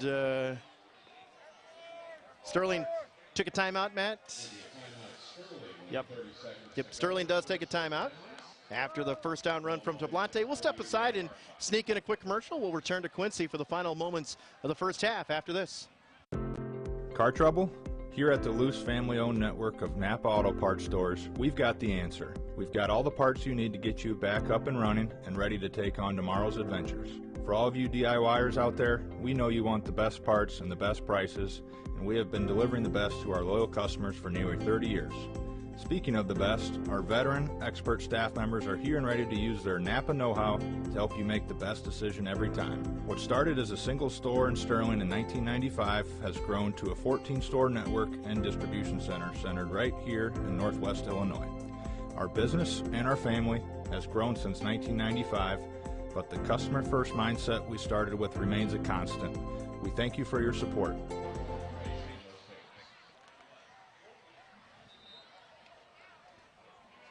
Sterling, 2 timeouts left. Quincy, 2 timeouts left. Cale Ryan at quarterback. Trips to the right. Cale wants to throw. He's got some time. Now he's going to move back to the near side. There's some room. Cale stops. He's going to heave it deep down the field, and the ball is tipped up and incomplete. with 18.9 seconds to go. Is that Lettergerber down there, I think? Ottens was down there, I think. And you're right, Lettergerber and Tate.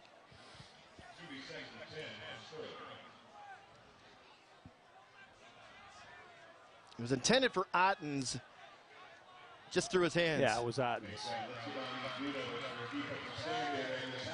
Second down. I think you try to run it here maybe. We'll see. Second down, 10 yards to go after the incomplete pass. Sterling with a 2-by-2 formation. Kale looking to run, and he's going to be pushed back and dropped. And I think Sterling will just let the clock run out here. And that will be the case. An entertaining first half. Sterling's defense bends but does not break a couple of times. Looks like we took a timeout with 2 seconds. 2 seconds. All right, maybe we have something cooking here. We'll see. So Sterling's defense bends but doesn't break twice. And they only allow Quincy the 1 touchdown. And Sterling with a 14-7 lead. Sterling a 70-yard run by Cale Ryan. And then a 2-yard run from J.P. Schilling to cap off a 12-play, 82-yard touchdown drive. Those are Sterling's 2 touchdowns here in the first half. 14-7 is your score, and Sterling will run 1 more play out of this timeout. This will be interesting to see what we call here. J.P. Schilling will be in at quarterback. Is Cale out there too? No, I don't. He is not. Think so. Tablante is the running back. Schilling the quarterback. 2 seconds. Final play first half. Sterling on top by a touchdown. Snap back to Schilling. He's going to pop fly it down the far side, and the ball is going to be incomplete. The half comes to an end off that incomplete pass. All right, Sterling halfway to a big win here on the road. It's going to be tough here in the second half. That Quincy offense is tough to slow down. They have 211 yards of offense, but only 7 points. Sterling leading at the half by the score of 14-7. It is time now for the CGH Medical Center halftime report. We have got Friday night flashback for you. We've got some a Golden Warrior highlight feature, Know Your Warriors feature, all kinds of good stuff coming up at halftime with Sterling leading 14-7. And we'll get going with the CGH Medical Center halftime report right now.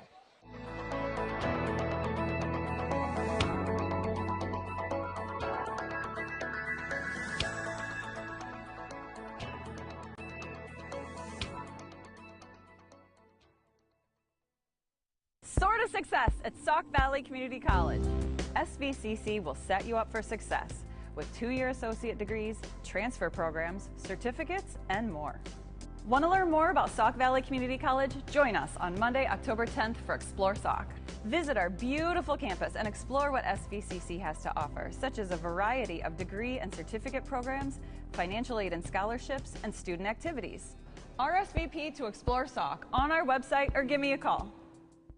Sterling Main Street reminds you that you can find it all in downtown Sterling. Enjoy a bite to eat. Grab a latte at Airplay Espresso and Bakery. Spruce up your wardrobe at UOI Boutique. Catch a movie at the Sterling Theater. Get pampered at Merle Norman. Or just enjoy the history of the architecture and the stories behind the murals throughout the downtown. There's something for everyone. Sterling Main Street has been on a mission to enhance our downtown for over 15 years. Learn more about that mission at sterlingmainstreet.org. What is it about wood floors that make people proud? Is it that they're sturdy, yet warm and cozy? Or do they just feel like they're making a statement about their home? Something that says, this is the place I choose to live my life to its fullest. At Brothers Flooring, we'll work with you to make sure your choice fits your lifestyle. From selection to installation and beyond, we're here to help you. Come check out the latest trends in wood flooring. Brothers Flooring, 1111 First Avenue, Rock Falls, and 1419 North Galena Avenue in Dixon, where you're one of the family. This message from Toro is brought to you by the fine folks at Frank's Repair, 405 Ash Avenue in Sterling, an authorized Toro dealer. Hood scoops and air intakes are nothing new to sports cars, but it took the engineers at Toro to bring exclusive Vortex technology to the high-performance Toro Recycler lawnmower. The Vortex technology turbo boosts the air whirling inside the deck and maximizes the cutting, recycling performance, and bagging efficiency. The more airflow, the more vacuum effect beneath the cutting deck.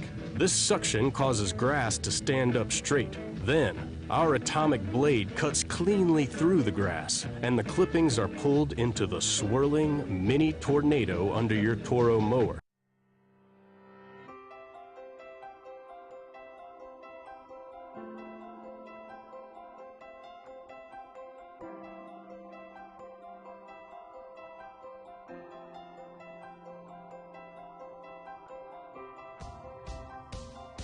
A teacher. A teacher. Be confident. Don't be timid. If you believe you can, you're already halfway there. To be invisible. People who are late. Mint chocolate chip. Math. Brooklyn Borum. Steelers. Cardinals, of course. Be comfortable with being uncomfortable.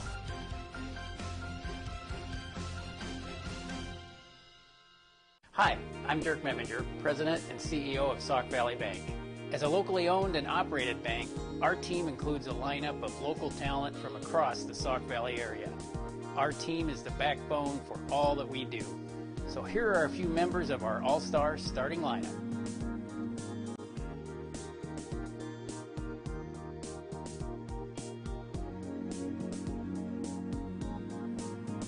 Sauk Valley Bank, locally owned, locally focused since 1999. Come home to Candlelight Inn, located in Sterling, Rock Falls, and Clinton. Delight in our mouth-watering starters, delicious dinners, or our home-style meals. Candlelight Inn serves it up fresh every day. Try our delicious original or buffalo-style Chicken George, the hand-dipped delicacy that everyone is talking about. Whether you're dining in or using our convenient drive-thru, curbside pickup, or delivery, serving your appetite has never been easier. Fresh quality comfort food from Candlelight Inn in Sterling, Rock Falls, and Clinton. Here at Cunis, we've been proud sponsors of Sterling Athletics since 2015 when the Auto Group first came to the Sterling area. And we'll continue to support the Golden Warriors for many years to come. Stop by either one of our locations here in Sterling for your new ride. And with over 5,000 in stock group-wide, we're sure to have the car, truck, or SUV you're looking for. Plus, now you're covered with our Cunis exclusive No Fear lifetime powertrain warranty. Now with all new and pre-owned vehicles. Faith, family, giving back, that's Cunis.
At Community State Bank, we engage with our community.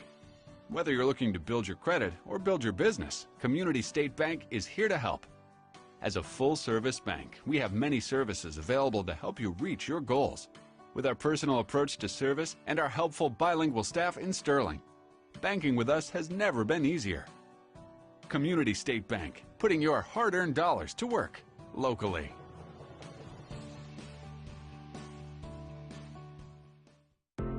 Car trouble? Here at the Luce family-owned network of Napa Auto Parts stores, we've got the answer. We've got all the parts you need to get you back up and running and ready to take on tomorrow's adventures.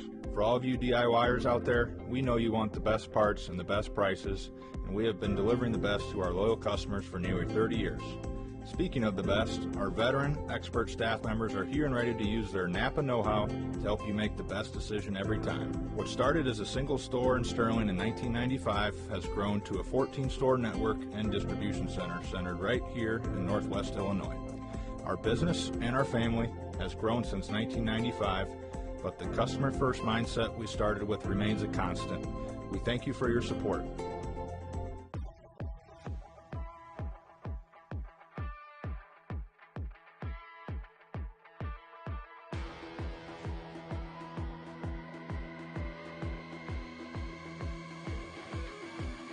Left is the line. It's going to be a play-action pass down the field. The ball is going to be up for grabs, and it's intercepted by Trevor King in the end zone for the touchback. Great coverage. And it's going to be Latrell Vaughn dancing up the middle, room to run. Latrell Vaughn, look at him go at midfield. Down the right sideline, he's at the 40, a foot race at the 30, the 20, the 10. He is wrestled out of bounds inside the 10. Around the 5-yard line, what a run for Latrell Vaughn. First and goal for the Golden Warriors. Yeah, and let's give some credit to Coach Bailey. They run a trips formation out of there. They spread everything out, and then came back with Latrell up the middle. Linebacker had cheated out to the trip side of it, and then Latrell's pretty good. Showing some speed. It's going to be a play-action fake and a rollout to the right, pass down the field. It's tipped, and it's intercepted off the deflection. The Golden Warriors force another turnover. The ball intercepted by Alec Duran. Yeah, the starting offensive linemen for the Golden Warriors from left to right, Tyler Willman, Max Goss, Michael Eberhardt, Tyler Hanrahan, Johnny Rand, Ruben Luna gets time as well, up the middle, Andrew Spalding breaking tackle, he's into the end zone for a Golden Warrior touchdown. Spalding refused to go down, kept his balance at the end of the run. He's 3 for 4 on field goals this year is Diaz. Trying to make it 24-0. Good snap, good place. The kick is up. It's got the distance, and it is good. 34-yard field goal for Tony Diaz, his 4th of the year. Sterling knocks off Yorkville by the final score of 41-0. Sterling goes to 6-0 on the year.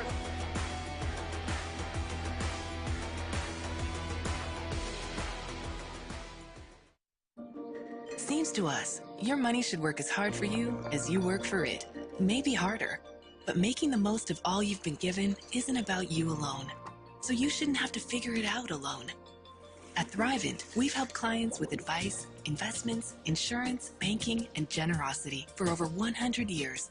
For expert solutions that can help you live a life that's rich beyond money. See how your money can do more at Thrivent.com or text THRIVE to 444-555. Hey, Golden Warrior fans, bet I can make you hungry.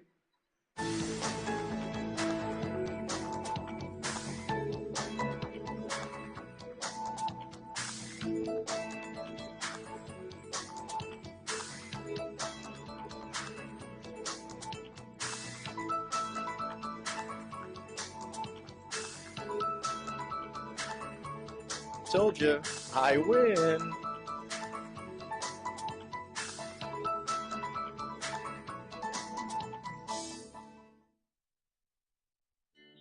We knew moving on with hospice was necessary. Thankfully, we talked with Dad and he gave us an idea what he wanted. That conversation let us know how to choose. We made the right choice with Gaffey Home Nursing and Hospice. The Gaffey Hospice program is designed to comfortably navigate patients and families during the end-of-life process, offering strength, comfort, and support. Gaffey's professional staff provides the type of quality care and attention your loved one deserves. Gaffey Home Nursing and Hospice. Trusted hands, expert care. GeoStar Mechanical is proud to be a new Golden Warrior corporate champion and excited to be a part of the Sterling community with offices at 1741 Industrial Drive. GeoStar Mechanical is a commercial contractor serving northern Illinois and southern Wisconsin. GeoStar is new to the Sauk Valley area, but has been serving its customers for nearly 15 years. They feature an experienced, locally based staff that sports nearly 500 years of combined experience. These folks know what they're doing. Whether it's heating, cooling, refrigeration, plumbing, electrical, or building automation, GeoStar does it all, including kitchen service for local restaurants like Angelo's. To learn more about all the services GeoStar Mechanical has to offer, visit geostarinc.com. Brinks in downtown Sterling is proud to be a sponsor of the Sterling Golden Warriors, and they wish all the Golden Warrior teams a great season. Stop by Brinks for lunch or dinner. Taco Tuesday special is 3 tacos for just $5. Thursday, pork tenderloin sandwiches are just $8. Ladies and gentlemen, this is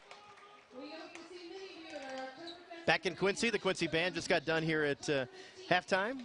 We got some statistics coming up for you in just a moment. Sterling is leading Quincy by the score of 14-7. Other scores in the Western Big Six tonight. Second quarter, Moline is on top of UT, 6-0. Third quarter, actually I'll get back to that in a second. Third quarter, Geneseo 34, Alleman nothing. And at halftime, Rock Island 14, Galesburg nothing. Also in the third quarter, Princeton 29 and Newman nothing. Sterling on top of Quincy here in this one by the score of 14-7. Here are some team numbers from the first half of this one, as Sterling has scored on touchdown runs of 70 yards from J.P. Schilling and 2 yards from 70 yards from Cale Ryan, okay, and 2 yards from J.P. Schilling. Right. And to take this 14-7 lead. Quincy scoring on a 3-yard pass, Braden Little to Gregory Quince. It was 7-7, and now Sterling on top, 14-7. Sterling with a long run from Cale Ryan, and then a long drive, a 12-play, 82-yard drive that was capped off by the 2-yard run there by J.P. Schilling. So now some of those first half numbers, some of those team numbers that we want to take a look at here as you see them. Sterling getting it done on the ground, Quincy getting it done through the air. Quincy's short passing game is problematic. They do a really good job of it. Little does a great job of throwing to spots. He throws to guys who haven't yet made their break.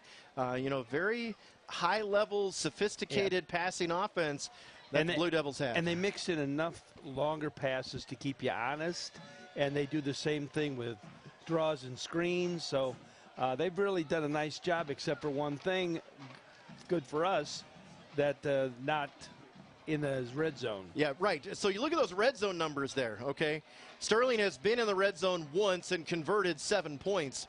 Quincy has been in the red zone 3 times and only scored 7 points. Yeah, that's the difference. And they have time of possession. They have more first downs. They have more yards. They have one more turnover as well. But Sterling leads on the scoreboard by the score of 14-7. And, Sterling's defense has an opportunity here, Elroy, to come out to begin the second half and make a statement because Quincy's going to get the ball first. And, let's see if your defense can, batten down the hatches a little bit and make it harder for them to move through the air. Yeah, the first time we did that, their first 3 plays, we got them 3 and out. But they've hurt us a lot in the short passing game. A couple runs, especially by Rice a couple times, were pretty scary out there. Douglas is a big back, and he gets the tough yardage. But you can't really focus on any one person because they're a very multifaceted offense. Yeah, no doubt about it. Braden Little, the quarterback, is 12 for 24 in the first half for 172, the touchdown and the interception. For Sterling, their leading rusher was Cale Ryan. Cale Ryan, 4 carries for 65 yards, 4 for 65. And then Antonio Tablante, 6 carries for 40. J.P. Schilling, 7 carries for 38. Cale Ledigerber, 3 carries for 19. 5 different players for Quincy caught passes in the first half. And that's, as I just said before, that's the problem. You can't focus on 1 or 2 receivers. There's 4 or 5 that are really good, and they can get open, and boy, the quarterback, Little gets rid of it fast, and he's tough to put the rush at. Now, we have a couple times, and lucky for us because they had guys open, and the rush seemed to, just get him off his game a little bit. Again, can you give us any indication as to what the conversation was at halftime? Were you privy to any of that? Well, a lot of it was just matter-of-fact stuff. Nobody getting too excited, just, talking about some adjustments that need to be made. But I think we're in a good frame of mind where we're at right now, and know that this is a big defensive stop coming up here that we need to get. I think that if you can make a stop, give your offense a chance, I think that the offense has an opportunity to give yourself some separation here. But this drive, you're going to see a lot about the story of the second half is going to be told here on this first drive. What has Sterling done defensively to try to change things around? Or is Sterling going to continue to struggle to slow down Quincy's, short passing game? It's a short passing game, but man, they scare you to death because you miss a tackle 5 yards against can turn into 50. Right, you miss a tackle in space against those guys, and they could take it to the house on you. So this is a great test for this Golden Warrior defense, and so far, bend but don't break is the mantra, Matt. It's all that matters is that they don't get in the end zone. Yeah, that was really big that we got that stop at the end of the half because they got the 2-for-1. Whether they got a field goal or a touchdown, it was just important for us to keep them off the scoreboard, and that was a big bullet that we dodged. It's cooled off pretty quickly here since the sun has gone down to 57 degrees. The temperature right now, we were in the mid to upper 60s just before kickoff, but as we kick off the second half, 57 degrees here in the Gem City. Sterling leading Quincy by the score of 14-7. Sterling is trying to stay undefeated in the Western Big Six, and tied with Moline for first place. Sterling and Moline will meet in Moline 2 weeks from tonight.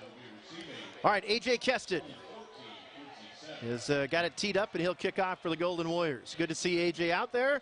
He was shaken up a little bit in the second quarter, but the left-footed kicker with the approach and the boot. It sails high. Quince from his own 7. Near side 20, 25, turns the corner up the sideline, 40, 45 up close to midfield. And one of the few times all year that Sterling has not had quality kickoff coverage, and Quincy gets great field position just shy of midfield. Well, you start with a kick right down the middle, and that's the best one to return. He got some good blocks. Right here, he makes a move to the outside. And he doesn't need much room, and when he gets it, he goes.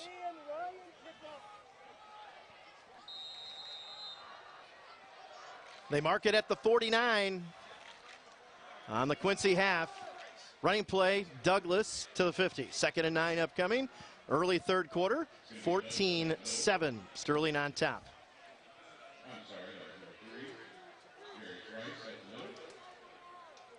Going to be tough now with this little bit shorter field because of that return, but a good stop there on first down. Jarius Rice actually on that carry. 2nd and 9. Little is going to fire the ball deep down the field. Got a man open, and it's going to be caught. It's caught by Quince. Sterling had a man there, but the ball perfectly thrown over the top. Vasquez got beat, and Quincy right back in the red zone. What a nice pass once again, right there. 34-yard gain, and Quincy is in the Sterling red zone for the 4th time in the game.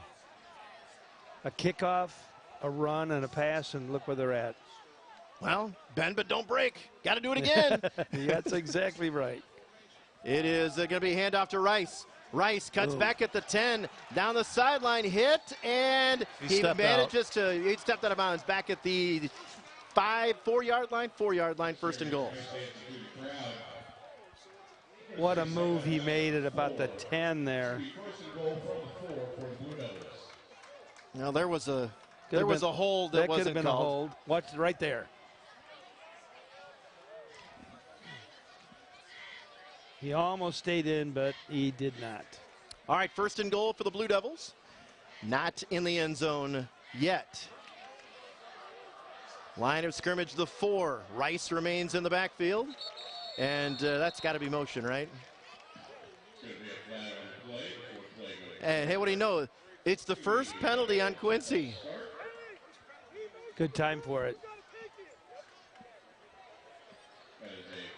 It'll take it back to the 9. Sterling 3 penalties for 18 yards in the first half. Both teams were called for offsetting unsportsmanlike conduct penalties in the first half.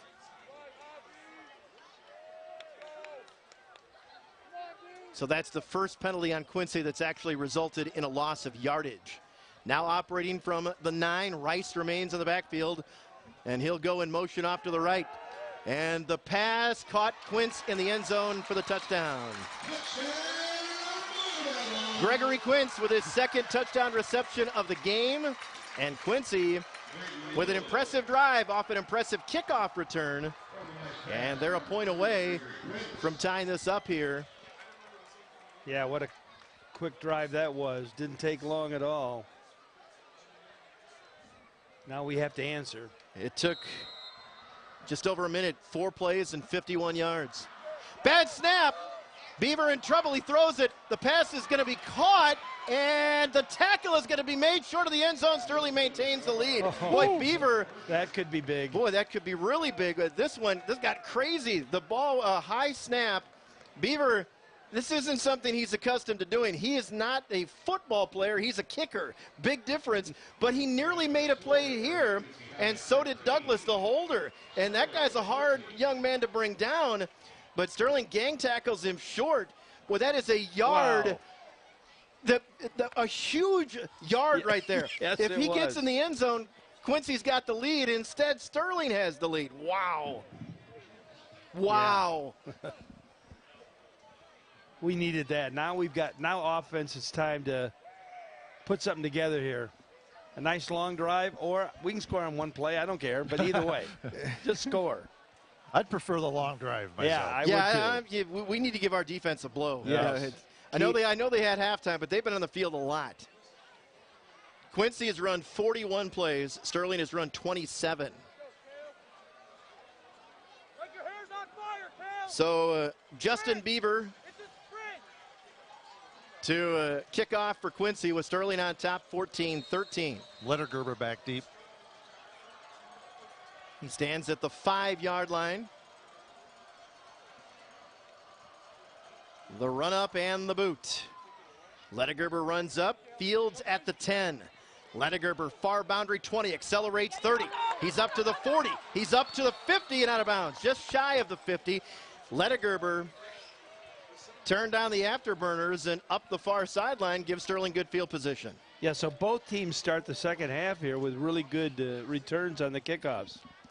Saw a hole and bam, started nice tiptoeing up the sideline. Yep.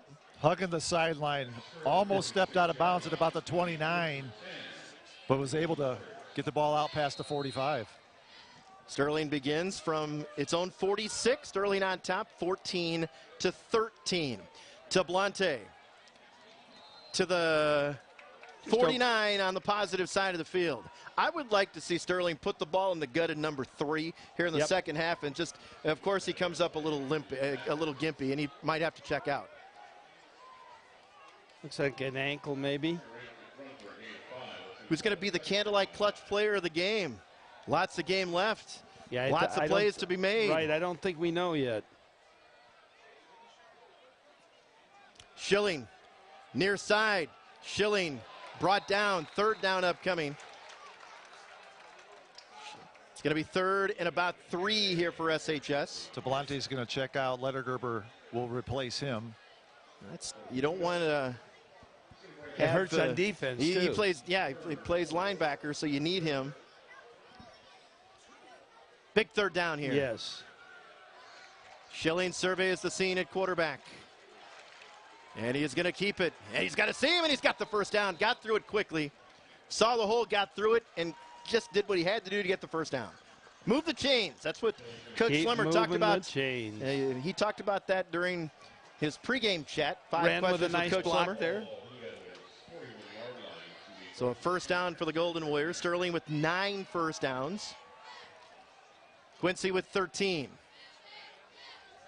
Lettergerber to the 38, gain of about 3. Sterling's first drive of the second half. Quincy scored on the opening drive of the second half.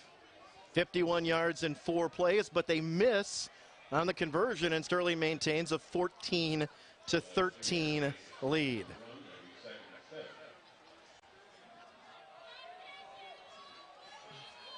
Three receivers. Faking a run for Schilling. JP, tough yardage, brings up 3rd and short. Now you're in 4-down territory. Exactly.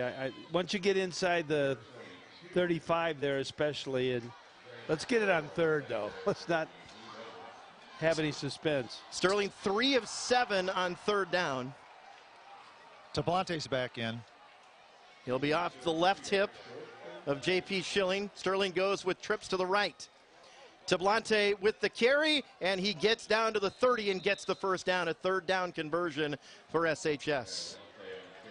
2 3rd down conversions on this drive.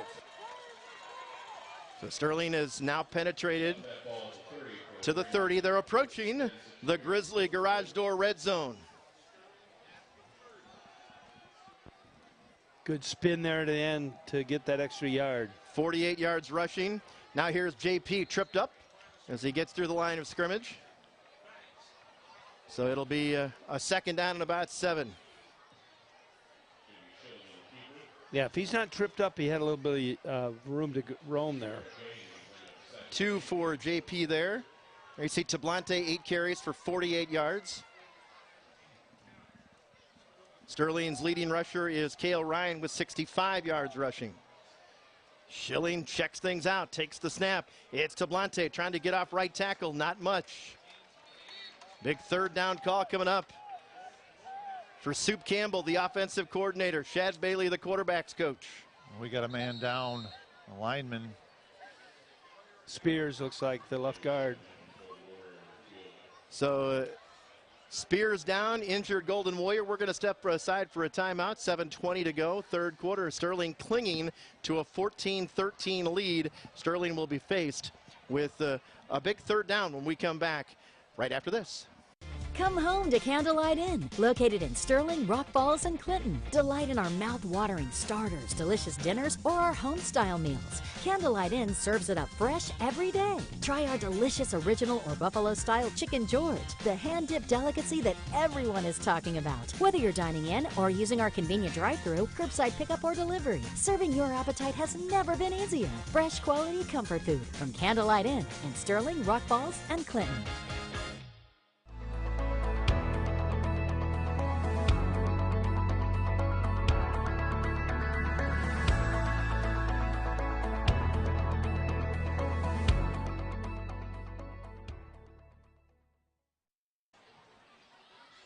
Spears still down on the field.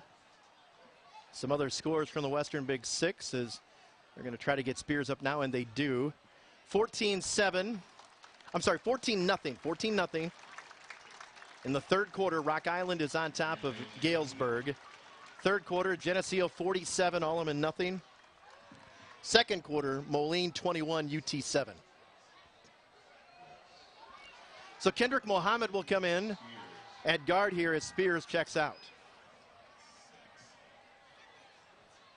Well, Sterling in 4-down territory, no doubt, faced with a 3rd and 6.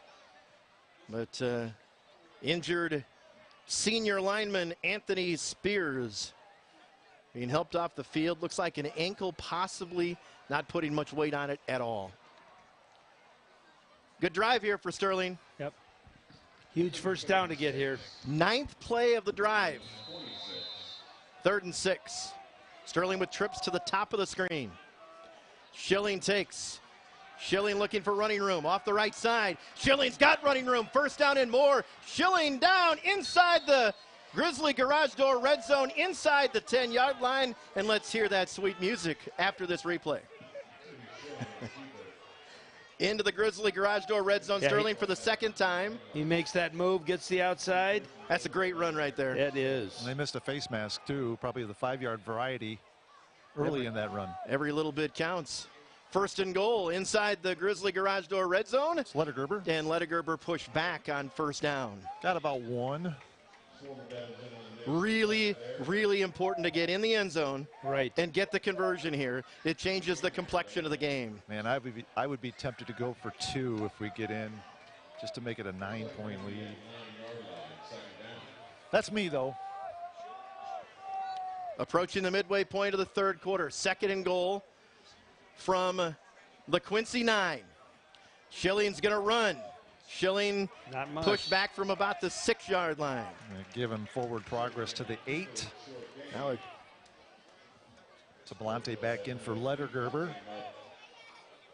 Yeah, just nothing there up the middle. Pretty stout defensive line for Quincy. I think that you think about a field goal here if you don't get in. Depends on how close you are, I think. And Sterling is going to throw it, pop line, end zone, and is it caught? Yes, touchdown! Yeah, no, he caught that. Thank you. Tablante makes the catch for the touchdown. Little pop pass. Schilling to Tablante makes a diving catch in the end zone. Whew, that was close, and Sterling is on top, 20-13. That thing hung in the air for a while. I know.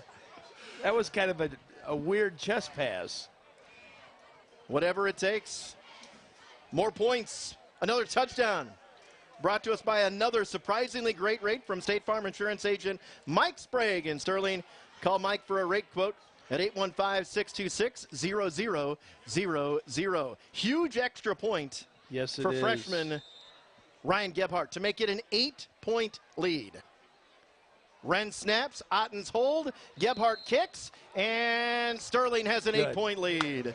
8-point lead. Sterling 21, Quincy 13. Here is a replay of the touchdown pass. Yes, he made the catch. Great camera work there. Tablante on the receiving end of that touchdown pass. What a good call. Touchdown pass from Tablante, from Schilling to Tablante, and Sterling with an 8-point lead on Quincy with 5:53 to go in the 3rd quarter. There's so much time left in this game, and their offense puts so much stress on you. Yeah, I mean, they can hurt you with short passes, and then every once in a while they throw the ball longer down the field. And once those 5-yarders, as we said, can be 50, 55 yards right away with their runs after the catch. Well, let's see if Sterling does a better job on kick coverage here. Ryan Gebhardt's going to kick off. Yeah, Gebhardt is going to kick off here. Yeah, I don't think that Coach Schlemmer liked that when it was right down the middle of the field the last time. A.J. Kested kicked off the first few times for Sterling, and now Gebhardt will kick it off. Sterling going 54 yards in 12 plays in 4 minutes and 40 seconds.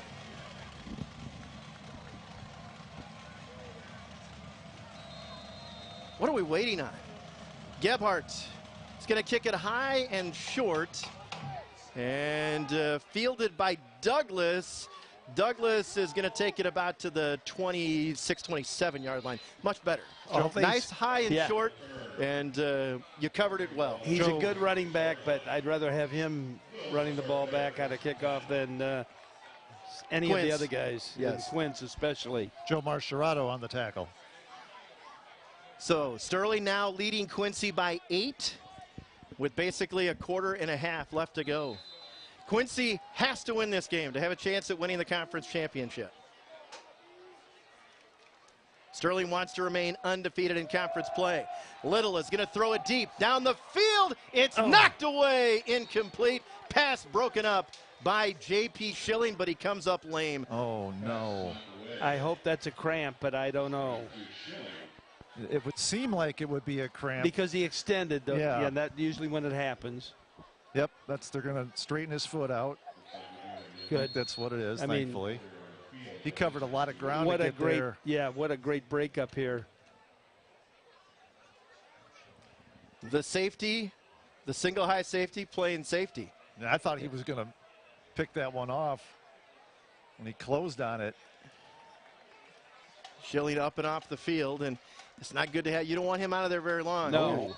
Trying to defend this team. That was a great play. Clock stopped with 5:40 to go, third quarter, 21-13. I don't know right now, with the way things are going, I think the only way Sterling can stop them is if they turn it over themselves. They have, they've got something on right now. Little fires and caught. Bobbled but caught across the 30. And Johansson making the catch. Picks up about 6, looking at 3rd and 4.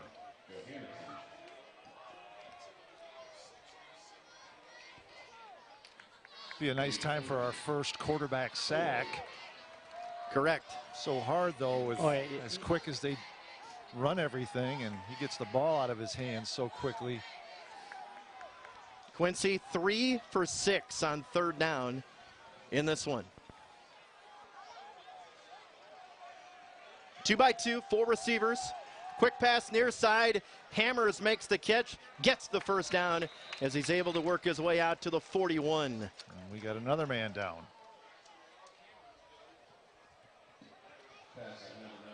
That's A.J. Kested getting up slowly.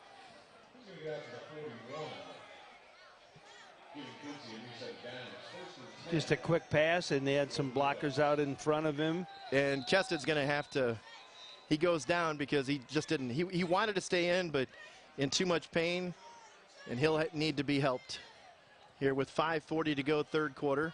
Now Sterling starting to sustain some injuries.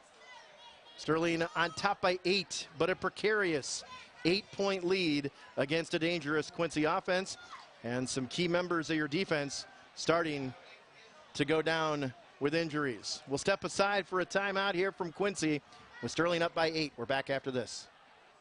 Soar to success at Sauk Valley Community College. SVCC will set you up for success with 2-year associate degrees, transfer programs, certificates, and more. Want to learn more about Sauk Valley Community College? Join us on Monday, October 10th for Explore Sauk. Visit our beautiful campus and explore what SVCC has to offer, such as a variety of degree and certificate programs, financial aid and scholarships, and student activities. RSVP to Explore Sauk on our website or give me a call.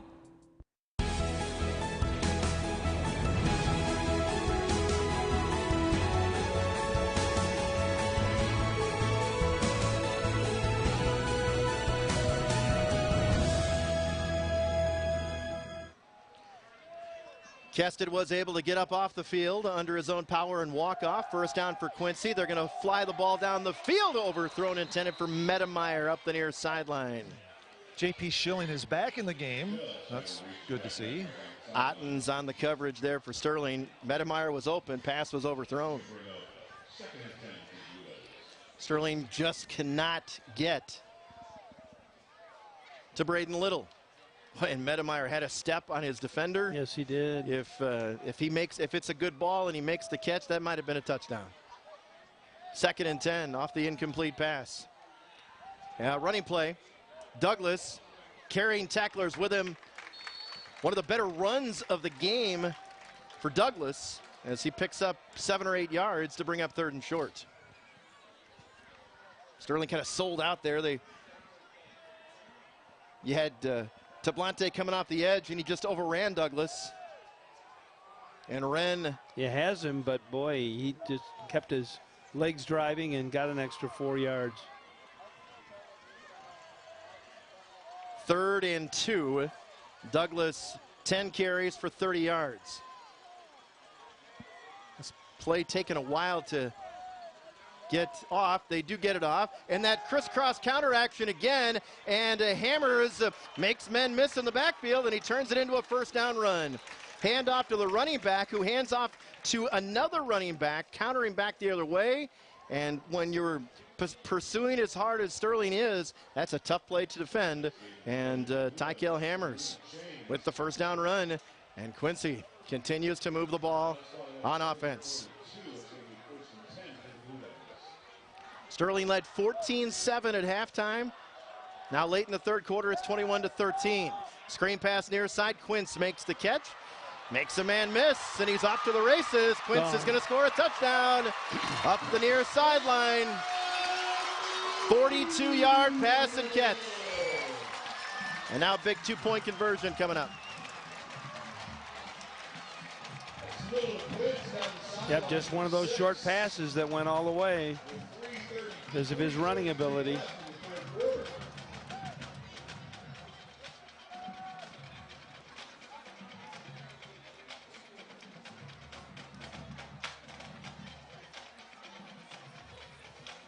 They going to take a timeout here? Or? No, we have an injured player down over here on the sideline. Here we go with the replay of this touchdown. Quince makes the catch, and right there, AJ just overran it a little bit. And that's Schilling cramping again? I think so. I think it is. Yep. Boy, folks, this is going to be a war of attrition here.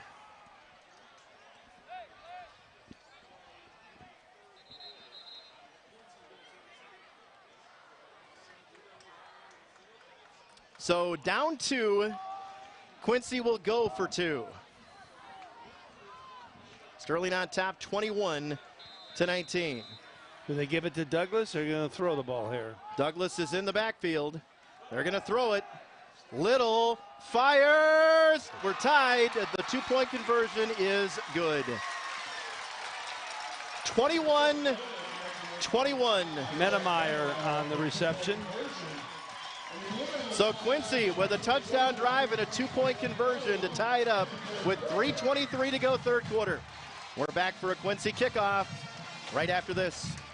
The numbers don't lie. Customers love the all-new Dixon Ford Volkswagen's way of doing business. Our sales, service, and customer satisfaction numbers are at all-time highs, and current market conditions have made it a once-in-a-lifetime opportunity to trade for little to next to nothing. With more inventory on ground than anyone around, you can eye it, try it, and buy it all in the same day.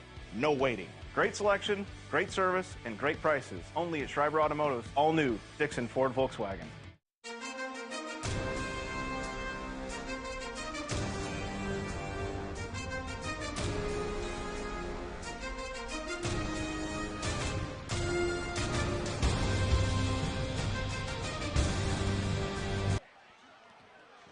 Quincy goes 74 yards in 7 plays, 42-yard touchdown screen pass. Braden Little to Gregory Quince. Little is now passed for 272 yards and 3 touchdowns. Justin Beaver to kick off. Tied for the first time since it was 7-7.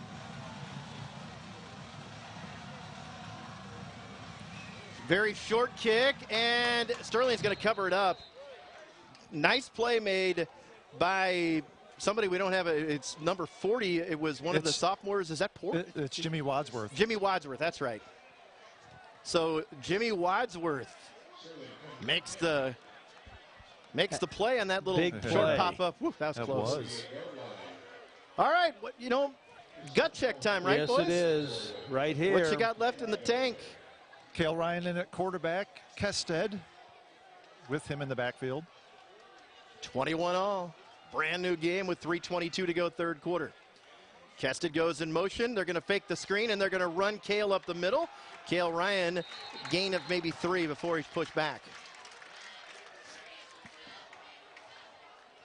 Give him 2 to the 40.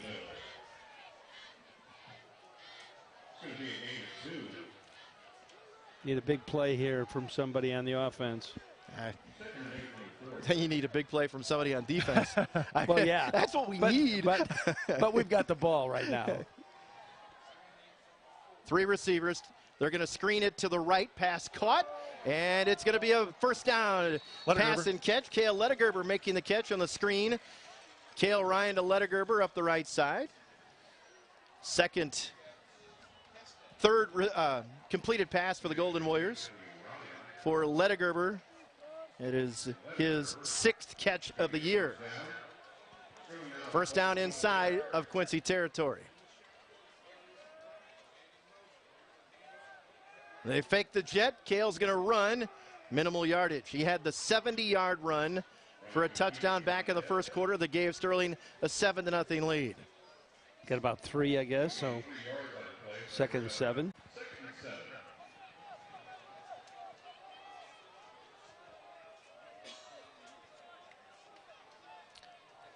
No, Lettegerber and Tate form a trip formation to the left. Cale hit, fumbles, and Sterling turned it over. Just the 3rd turnover for Sterling all year.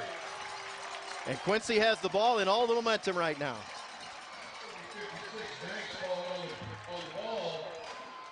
He got hit right away.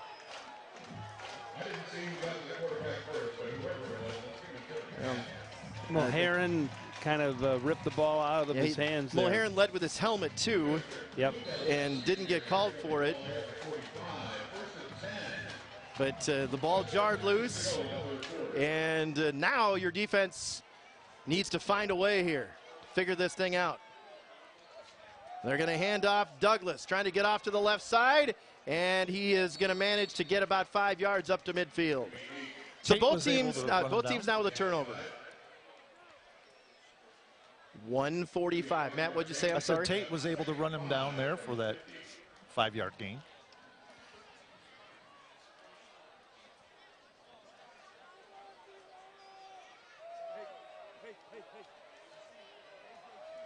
Now we need somebody in the defense to make a big play. Looking for Quince. Overthrown, 3rd and 5. A flag on Quincy. After the play, one of their linemen shoved one of our that'll guys. cost them the down, too, if it was a... It should. Hopefully it's a dead ball foul. It was after the whistle. Or I should say after the incompletion. Yep, dead ball. Personal foul. All right, so... Huge. It's going to be 3rd down and 3rd and 20 here. I still think that they can convert. I mean, 3rd and 20 is like 3rd and 1. It feels like right now. I know, exactly.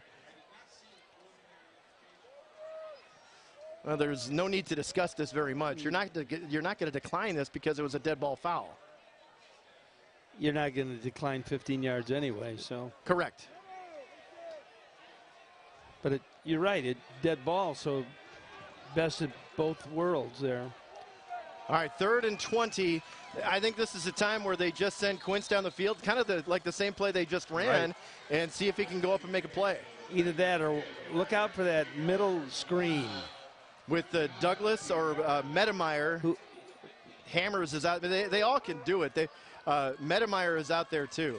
3rd and 20 after the huge penalty. Snap back to Little. He's under pressure. Fires the ball down the field. Incomplete. Almost another circus catch by Caden Johansson. Wow. 4th down, and Quincy will have to punt.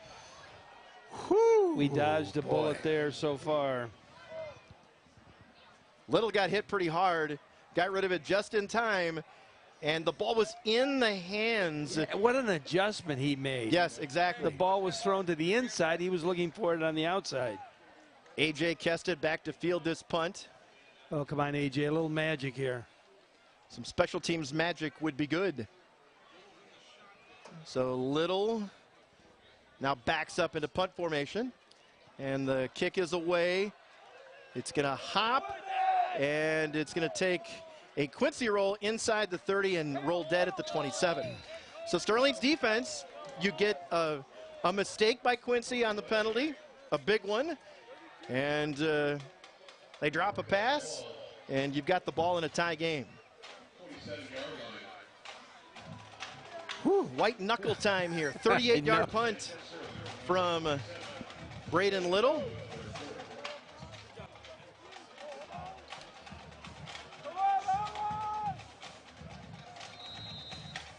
Cale Ryan will remain at quarterback. J.P. Schilling having issues with cramps, unable to go right now.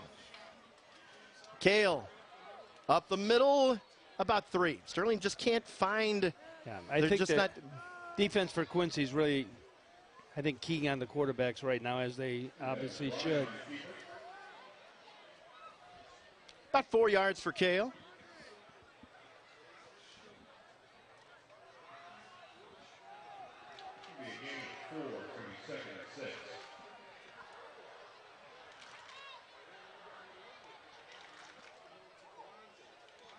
Tablante brings up 3rd down and about 3 here, a long 3.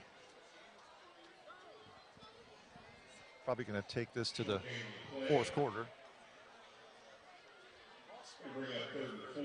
Looks like, folks, we're going to have a 12-minute game. Yeah. If maybe, and maybe more. Or maybe. I was thinking the same thing. Yep, looks like that's going to be it for this quarter. Sterling led 14-7 at halftime. We head to the 4th quarter. 12 minutes to go here in Quincy. Quincy and Sterling tied at 21. 4th quarter action coming up next. Northern Illinois Home Medical Supply is your #1 local choice for durable medical equipment and supplies, with locations in both Sterling and Dixon.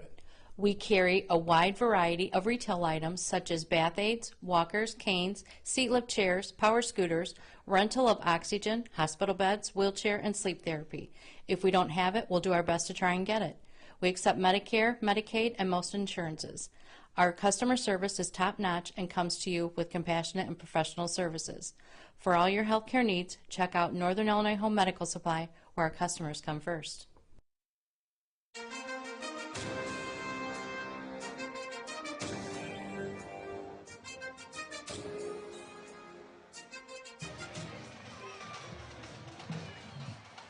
There you see the numbers through 3, tied at 21. Each team with an with a turnover.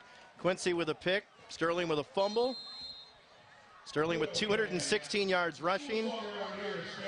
Quincy with 272 yards passing. Total offense, Quincy 346, Sterling 254. 3rd down as we start the 4th quarter. Tablante. Tablante is not going to get it. Brings up 4th and very short here. Do you roll the dice? Boy, it's a tough one because we have not stopped their offense. I think you at least try to draw them off.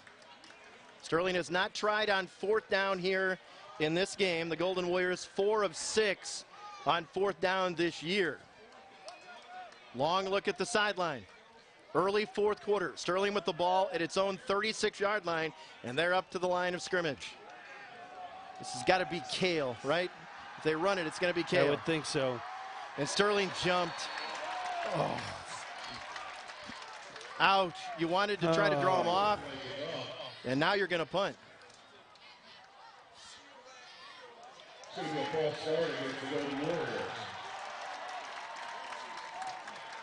That's a 5-yard penalty. That's going to bring up 4th and 6. Well, we need another good punt out of Null. He's done the job a couple times for us tonight. Yeah, Null is averaging 42 yards a punt here. 3 punts so far. He's at a 43-yarder and a 47-yarder. Quince is back there, scary. Angle it away from him. Null stands inside of his own 20. Kick is away. Quince runs up, calls for a fair catch, and goes to 2 knees, makes the catch. And Quincy will take over at its own 37-yard line in a 21-all tie with 11 minutes to go in regulation. 11:02 to go in regulation. 31-yard punt, no return. Yeah, Quince did a nice job that time coming up and not letting the ball hit the ground like they've done a couple times. Here we go, trying to slow down Braden Little and company. They're going to run it. Jarius Rice spinning up the middle, and he is going to be tackled, but not before he gets to midfield and just on the Sterling half of the field to the 49-yard line. That guy is lightning in a bottle. Yeah. I would have give no him idea why he does not touch the ball more for them, because that dude is scary. I was just going to say, I give him the ball a lot more. 13 yards for Rice. First down, Quincy inside of Sterling territory.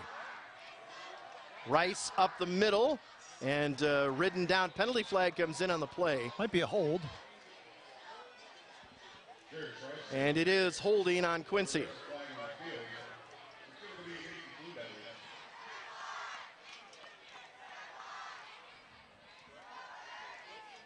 It's going to make it, what, about second and... It's first down. It's going to be first and 20. First and 20 about, depending on where the... First and 19 maybe? Yeah.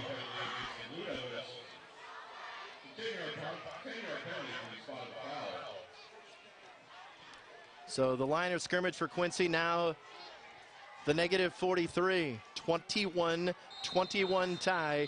10.5 minutes to play in regulation. Snap back to Quince. The ball down the field off the hands of Gregory Quince and incomplete. On the coverage for the Golden Warriors, Isaiah Mendoza. That was close. Second down and call it 18 yards to go. Just a simple takeoff pattern there.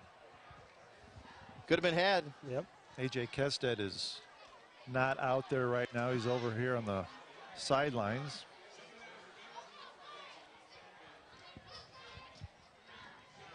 J.P. Schilling is out there at safety.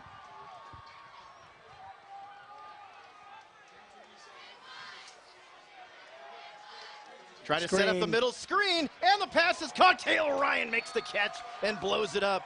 What a great read. He saw that coming and made a great tackle. Jarius Rice made the catch, and Cale Ryan erases him. Loss on the play, and third and a bunch here for Quincy. He was right there on it, and Wren was close by too.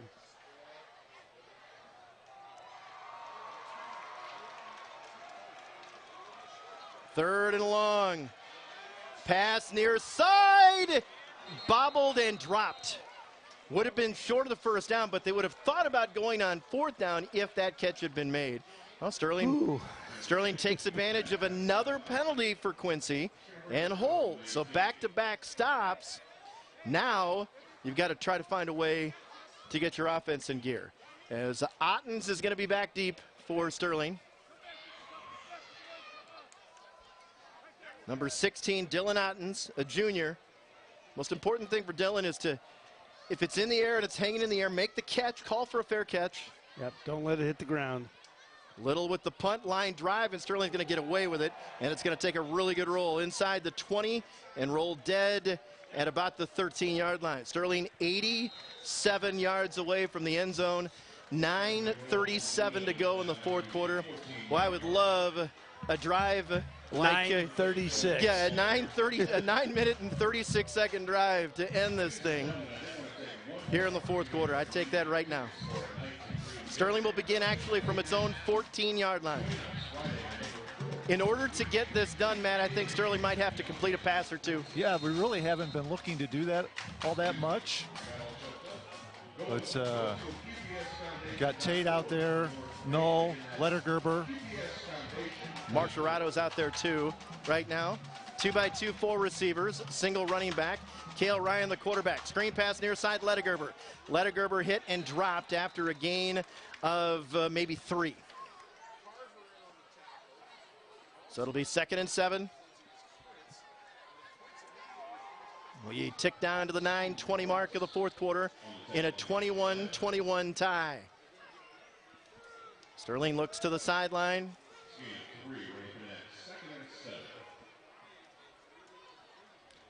Tablante in the backfield here with Cale Ryan. Cale is going to run. Cale up the middle, out across the 20 to the 21. Sterling looking at 3rd and 3.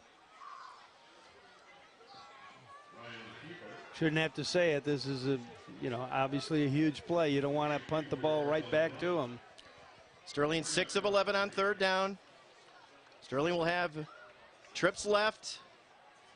Ledigerber, the single receiver to the right. Now they're readjusting things here. Tate will line up in the slot to the right. Ledigerber, receiver to the right. Tablante in the backfield, 3rd and 3. Snap back to Kale. Kale's going to run. Kale picking his way forward, and I think second effort will get it for him. Needed to get across the 25. And it's a first down for the Golden Warriors. All right, there's one. Boy, Sterling just having a really hard time getting any chunk plays against this Quincy defense right now. Chested is in there in the backfield. Kale Ryan brings Tate in motion. Kale to throw. Flushed out of the pocket, looking. Kale is going to throw it away, incomplete. So the clock will stop, 2nd and 10. That's that new rule, I'm sure, because there was no receiver in the area. Yeah, out of the pocket, got the ball over the line of scrimmage. So 2nd and 10 as the clock stops with 7:55 to play in the 4th quarter. Quincy has outgained Sterling 358 to 267, but we're tied at 21 here in the 4th quarter. Here is Kested. Not much off the left side. It's going to be 3rd and long.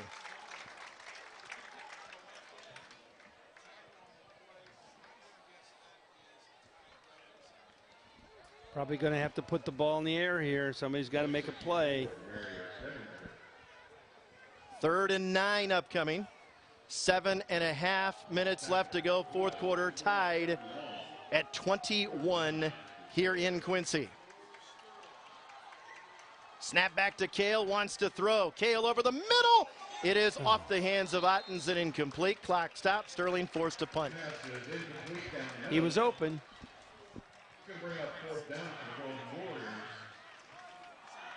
Now you put a lot of pressure on your defense again. A little high, but hits your hands, should be caught. So no on to punt for the 5th time in the game.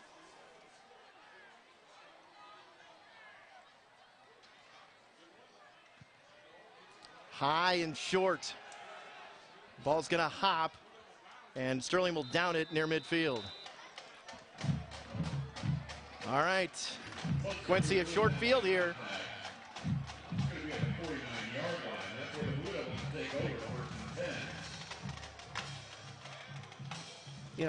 If we could just get close enough to maybe tip the ball or something, but again, his quick release, it's just really tough. And their pass protection is pretty decent too.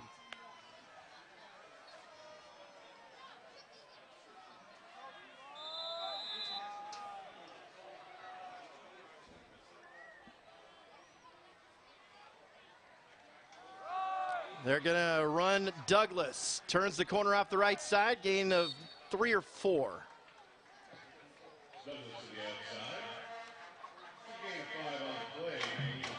Second and 5, actually. Gave him a pretty good mark there. Line of scrimmage now the 46. We go inside of 7 minutes to go. Your defense has been on the field a lot. It's given up a lot of yards. It's dodged some bullets. It's received some breaks. Now it's time to make a play or two. Little moves the pocket, fires down the field off the mark. Intended for Quince. It's 3rd and 5.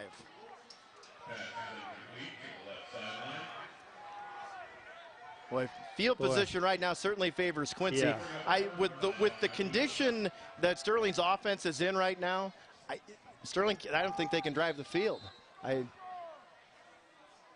Official timeout here.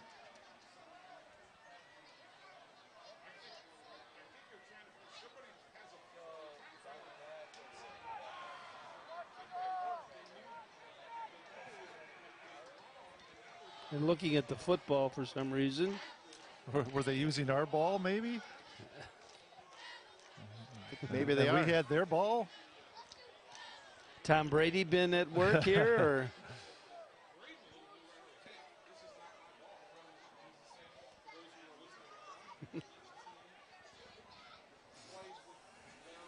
Now there's 3 footballs out there. Now we're ready to go. 3rd down, 5 yards to go. Line of scrimmage is the Sterling 46. 21 all. 6.5 minutes to go in regulation.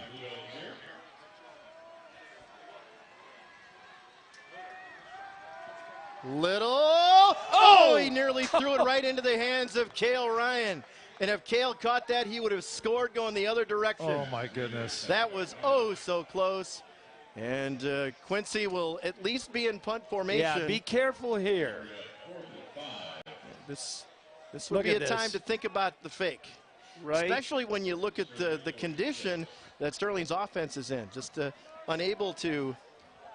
That was very close to Cale Ryan, making the candlelight clutch play of the game. Almost stuck in his right paw there and just couldn't bring the left hand to secure it.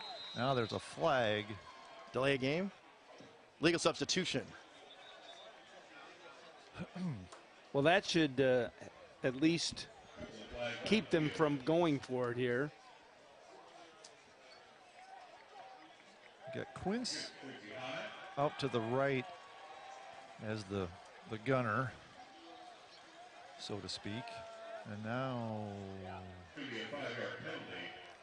A.J. Keston will be back deep for the Golden Warriors. Can you go after this? Try to block it? He's not that far back. And the way, like you said, the way our offense has not been performing, it looks like he's back a little deeper regulation now.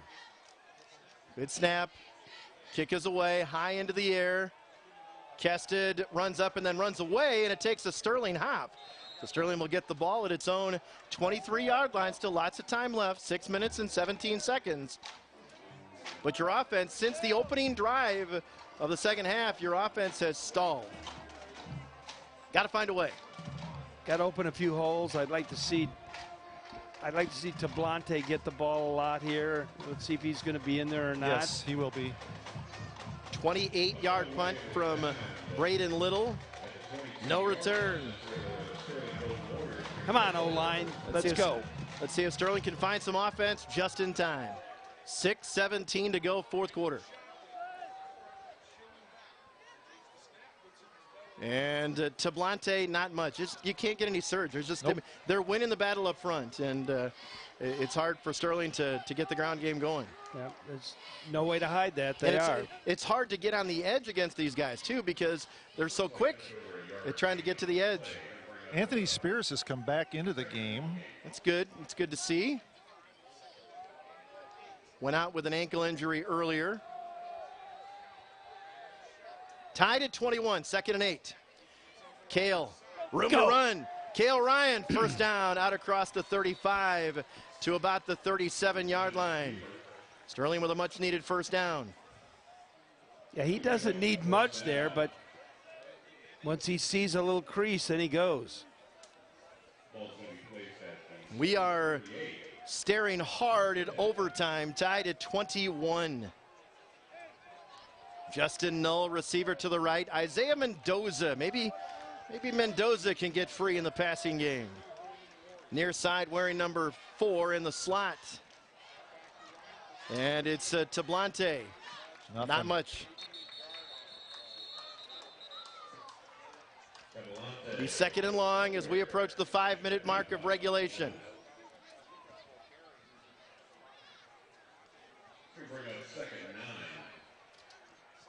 Yeah, our first down, we've just, not been able to establish 4 or 5 yards on first down at all.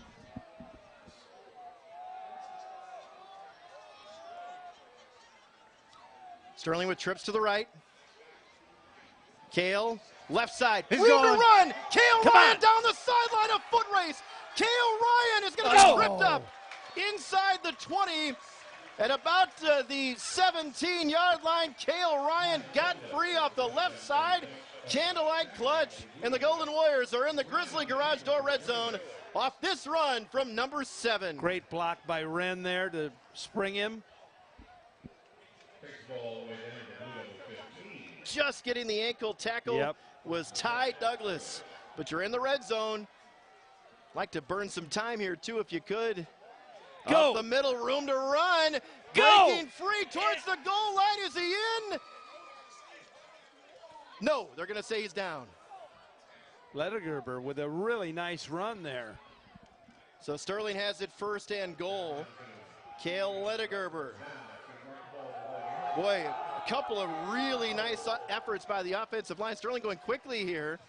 Sterling up at the line of scrimmage for this first and goal play. Cale Ryan, and he is in for the touchdown with just over 4 minutes to go in the fourth quarter. Cale Ryan with his second rushing touchdown, and Sterling on top, 27-21. That is going to be a long 4:09. Yes, it is. Quincy has all of their timeouts left. 4:02, excuse me. 4:09. Our clock shows 4:02 on the screen, but 4:09 is the official clock here at the stadium. Big extra point from freshman Ryan Gebhardt. Snap, place, kick. Got it. Sterling, 28. Quincy, 21. Golden Warriors with a clutch 6-play, 77-yard touchdown drive.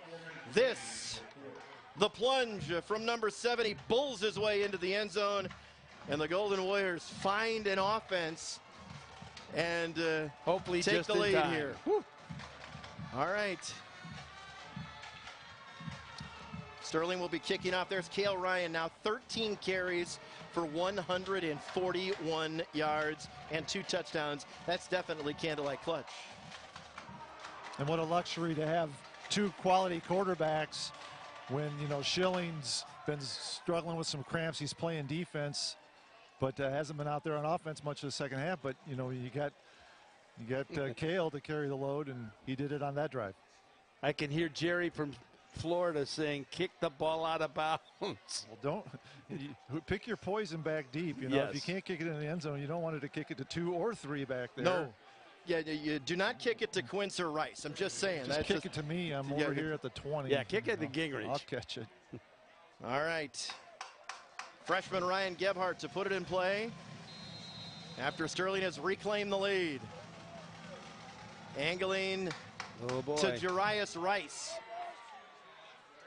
And coming to the near side, looking for the corner. Cuts back. Uh-oh. Are you kidding? It's going to be a touchdown.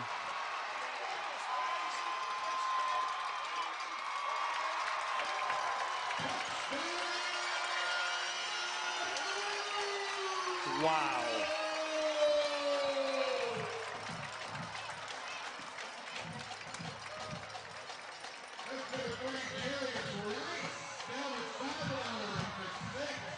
Rice. 86 yards on the kickoff return for a touchdown. No, almost had him, but good straight arm there. Boy, I thought we'd have him out of bounds there, but we must have missed the tackle. And then it's a foot race, and you're not going to catch him. The snap is low, and the kick sails to the uprights, and it is good. Oh, wow. my. Are you a bad snap, and they got it placed, and they got it through. 28-28. Boy, Sterling finds their offense, and then they give up a kickoff return for a touchdown. Look at this. What a great hold by Douglas. And the kicker. I mean, he didn't have any steps left. Wow. It's getting pretty crazy here now. 3:51 to go, fourth quarter. Quincy is going to kick it off. We're going to take a break. We're back right after this. Hey, Golden Warrior fans. Bet I can make you hungry.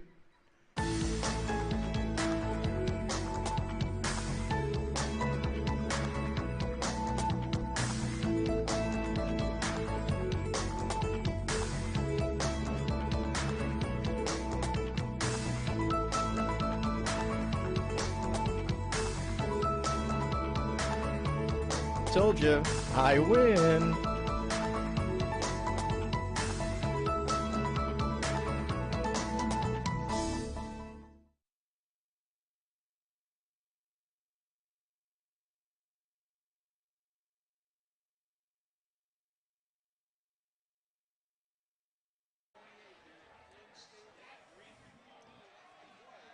Jarius Rice, 86-yard kickoff return for a touchdown, and the point after touchdown ties it at 28. We went from 21-21 to 28-28 in the blink of an eye. Ball bobbled momentarily, and Sterling, after a short kickoff return, will start just outside the 30. 28 all. Well, got to do it again.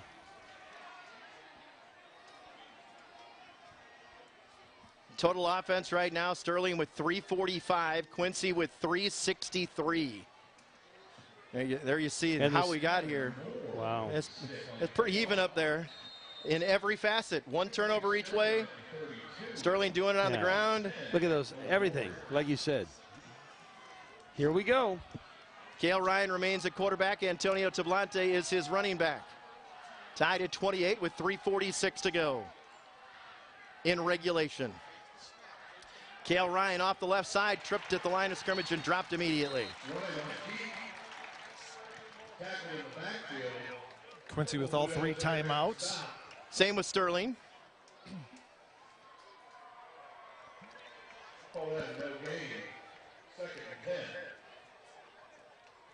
I say again, is Isaiah Mendoza out there? Not yet. Tommy Tate has been an adequate pass receiver in his career. Sterling's going to run with Tablante. He gets hit hard and then manages to he was down and the ball got free. Well, he scooped it back up too. And we're going to be short by about a yard, looks like. Yep. Or no, a little more than that. They moved it back. A good surge on second. He got hit hard, held on to the football, and then it came out at the end and he scooped it back up. So 3rd and short here. Boy, they gave him I don't think that it was a very terrible good spot. mark at all. 3rd and 3. Sterling 7 of 13 on 3rd down. It's Cale Ryan time. Now it's Tablante time. First down as he dives forward. Dare we see freshman kicker Ryan Gebhardt in a pressure cooker situation. If Sterling can get a few more yards. Clock ticking, 2:25 for the 4th quarter in a tie game. Sterling converts a first down, a 3rd down conversion. Snap back to Cale. Cale's going to run up the gut. Cale is going to pick up about 3 up to the 46. Still on the Sterling half of the field right now. Long way to go. Just over 2 minutes to play. It's interesting. Neither team, I don't think, is sure they want to stop the clock. Yeah. Correct. You want to be the team that has the ball last, no matter what, right? How about Lettergerber down the right sideline here? Snap it, because they had too many men on. Screen pass, short hopped and incomplete. Clock will stop here with 99 seconds to go in regulation.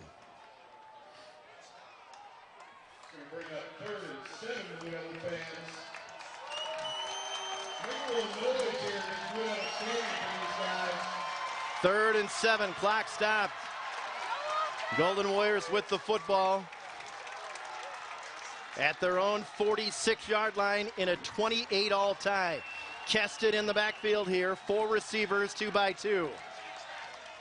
Cale Ryan wants to throw. He's got time.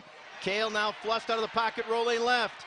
Cale directing traffic, fires the ball, overthrown and incomplete. 4th down, and Sterling will be forced to punt. How did only 9 seconds go off the clock on that play? Might have been able to run for the first down there. I wasn't quite sure. Looked like he had a little opening, but he's looking downfield like he's got to. Starts to the right, now he'll roll back to the left.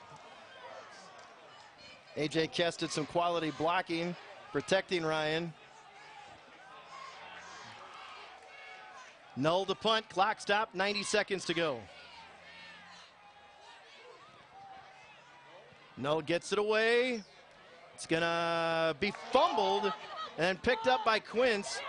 Quince off the left side is gonna be tackled around the 41-yard line. Still lots of time, and Quincy has 3 timeouts.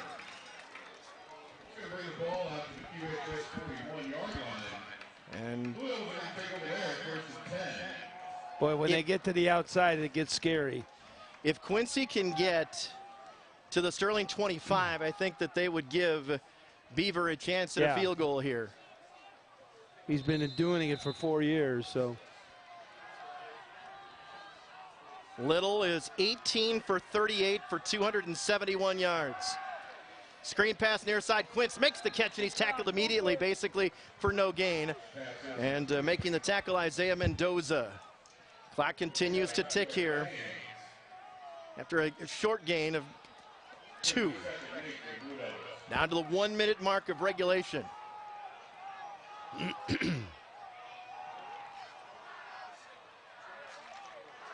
Little, under big time pressure, fires the ball down the field and incomplete.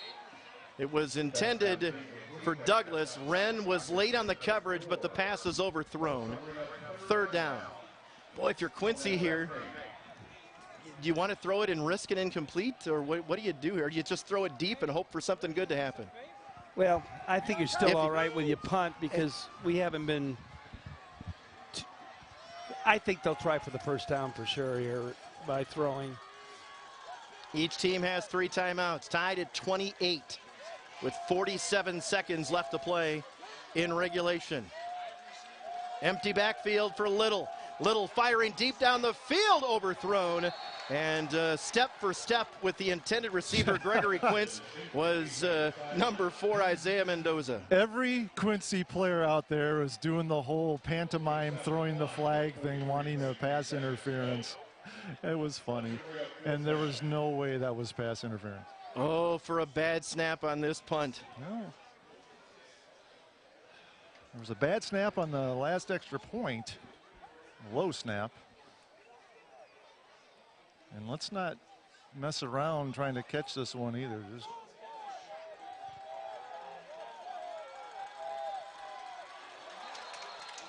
and we jumped.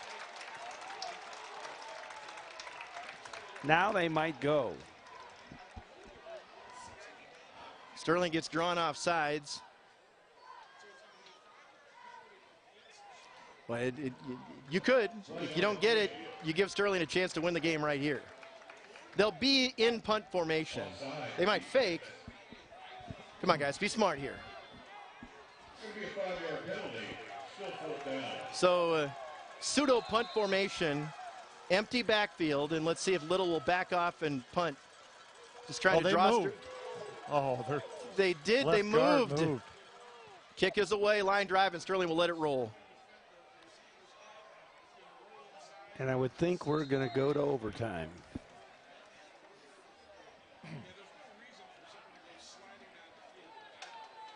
All right, 35 seconds. Sterling 84 yards from the end zone.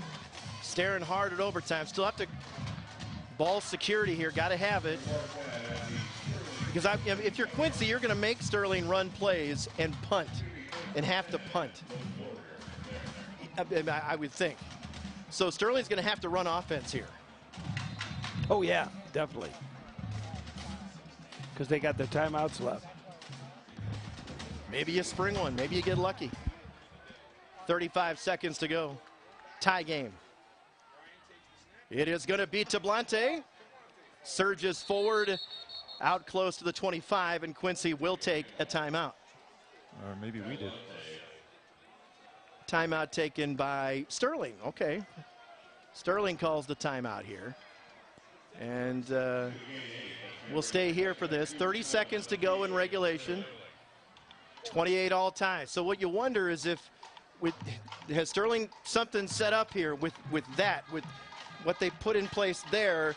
Is there something they can counter back off that to try to put Quincy in peril? Yeah, the worst thing you want to do here is give Quincy some time in case you get a bad snap on a punt or a short kick or whatever. So let's see if we got something in our bag of tricks here that can get us some chunk yardage. It was 7-0 Sterling. Then 7-7, then 14-7, then 14-13, 21-13 Golden Warriors. 21-21. Sterling went up 28-21, now 28-28 in the fourth quarter. Second and short. Quincy with 2 timeouts left. I'm sorry, Sterling with 2 timeouts left. Cale Ryan off the left side has got the first down. Clock will stop here to move the chains down to 25.8 seconds to go.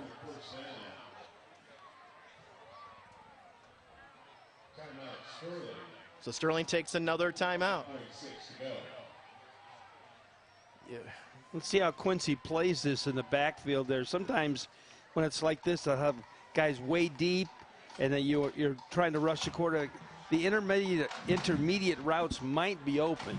I don't think Sterling has any intention of throwing it here. I don't either. But yeah, they're hoping to break one with the running game, and maybe get in, to try to get yourself in position to give Gebhardt a chance with a kick. What you just don't want to give Quincy the ball back. No. The worst that can happen is just overtime. I mean, if you get to overtime, that's the worst that could happen. And with a passing team, and we're a running team, they're a passing team, and overtime, I don't know, at least the field is shorter. You don't have to defend as much. I'm trying to search for something positive there. But I think that is true. So, yeah, we don't want to make a mistake here. So first down for the Golden Warriors. Sterling has 1 timeout left. 25 seconds showing on the clock. Sterling with trips to the right. Cale Ryan, the quarterback, takes. Cale looking to throw. Cale is going to roll left. He's got room. Cale Ryan up to midfield, to the 45, and he steps out of bounds. A lot of room there to run. And yeah, we would need about 30 yards yet before even to think about a field goal, I'm sure. Now, Kested has a bigger leg, but he doesn't kick as much. 11 on that play. Sterling still has a timeout in its hip pocket here. 18 seconds to go in regulation. Cale rolling it near side. Cale is going to fire the ball out of the reach of Justin Nolan, incomplete with 11.9 seconds to go.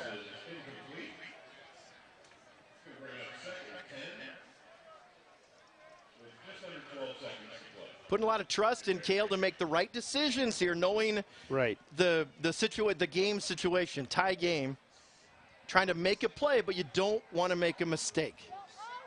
2nd and 10. Tie game, 28 all. Cale is going to heave it deep down the sideline. The ball is going to be caught! It was out of bounds. Out of bounds. It was so close. Wow. He had 1 foot on the sideline right in front of me. Oh, so close. 4.7 seconds to go. Look how close this was. He did a good job, Lettergerber, trying to stay in bounds, but one of his toes was on the sideline. So 3rd down now. This will be the last play. There's really not.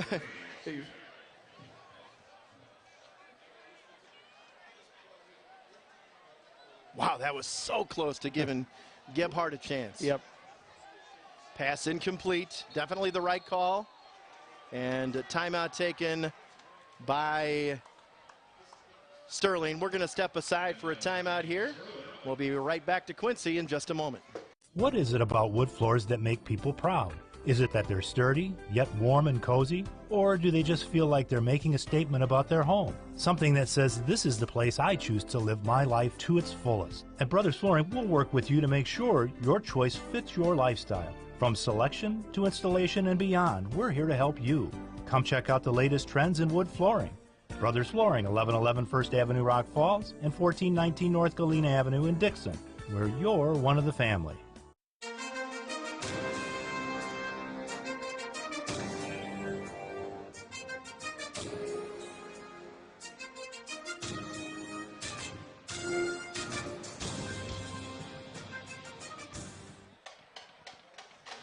What a fourth quarter here. We started tied at 21, and then Cale Ryan had a long run that got Sterling in the red zone. Cale Ledigerber set it up with a 1st and goal, and Sterling scored to take a 7-point lead. And then on the ensuing kickoff, Jarius Rice, 86-yard kickoff return, and it retied it. Schilling at quarterback. Schilling is going to throw the ball incomplete. And that is the end of regulation. And I hope Schilling's all right. Oh, slow. Yep, he is slow getting up. So Schilling came in trying to throw it deep. The ball was knocked away just as he threw it, and we are headed to overtime here in Quincy, tied at 28 all. All right, we'll step aside. Each team starts getting plays from the 10-yard line until we have a winner. Back and forth we go. Overtime is next. This message from Toro is brought to you by the fine folks at Frank's Repair, 405 Ash Avenue in Sterling, an authorized Toro dealer. Hood scoops and air intakes are nothing new to sports cars, but it took the engineers at Toro to bring exclusive Vortex technology to the high-performance Toro Recycler lawnmower. The Vortex technology turbo boosts the air whirling inside the deck and maximizes the cutting, recycling performance, and bagging efficiency. The more airflow, the more vacuum effect beneath the cutting deck. This suction causes grass to stand up straight. Then, our atomic blade cuts cleanly through the grass, and the clippings are pulled into the swirling mini tornado under your Toro mower. So, what's the game day experience like at the Boulevard Pub and Grill? Well, I'm glad you asked. It's absolutely delicious.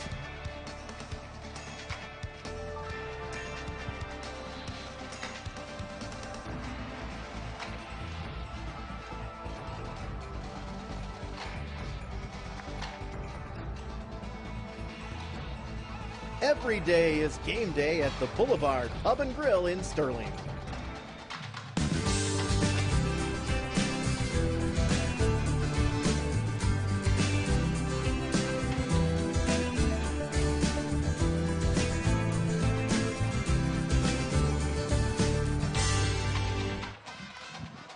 How close is this game? 28 all. Sterling doing it rushing. Quincy doing it passing. 386 yards of offense for Sterling. Quincy with 365. Each team with a turnover. First down's pretty even. And now page 2 of our stats screen here. And appropriately enough, tied at 28. Sterling has been in the red zone 3 times and scored on all 3 occasions. 4 trips for Quincy in the red zone, but only 13 points. And here's how high school overtime will work. Each team will get the ball with a possession at the 10-yard line. There's no first downs. Either you score or you don't. And one team goes. You want to go on defense, so you know what. So you know what you need to do. So you want to win the toss and go second, ideally. Sterling has not played an overtime game since week 9 of the 2016 season at DeKalb. And Sterling won that game 42-41. Trey Morse to Nolan Sullivan on the 2-point conversion to win that one, and it capped off a 9-0 regular season. I remember it well. So, gut check time for both of these teams who have battled hard. You've said that we've lost every toss, so maybe we better have somebody else maybe it's make time the to call. win one, right? We're due. Time to invoke the due factor. All right, so we're going to head out to midfield and have the coin toss here. Sterling will get to call it. We really need more captains. You know, it's just 6 is not enough. Hey, we not win. enough. 6-4, we win. They've got 4 captains, we got 6. This has been a great game. Yeah. Closely contested. Wow, I mean, 2 really good teams. So they'll toss it here in a second. Sterling will call it. Tails never fails. Man.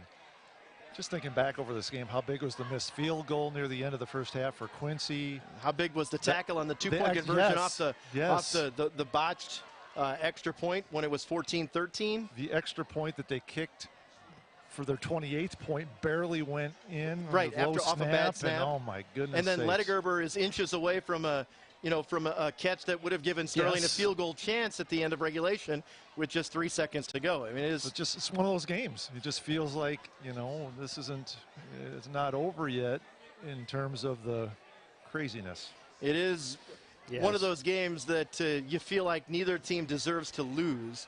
Both teams have battled really hard, and it's appropriate that we have overtime on a night when we're 3 hours from home. Wouldn't want it any other way. Of course. And somebody's got to get up at 6:30. I wonder who that could be. Sleep in the car. Yeah, just stay up all night. I hope that we've gone through all the rules here. Yeah, I think we know. Now he's got a coin finally. It's like Lance Wren is going to call it.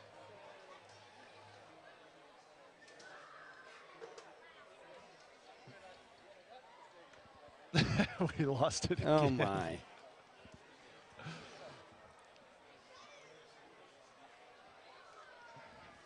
Down by the scoreboard, I hope, that end. Yeah, I think we're choosing to go that way. Or that's the end we'll play on for the first overtime at least. So Quincy will go. Quincy will go on defense first. So it's imperative, if you're Sterling, got to get in the end zone, got to get the conversion, because if you don't, then you're in real trouble. Right. Overtime here. Sterling trying to stay undefeated in the Western Big Six. Sterling has never lost a road game in Western Big Six play. How about that? Well, let's not start now. It's a good time to keep it going here. Pretty amazing stat, though. Sterling in its 4th year in the league.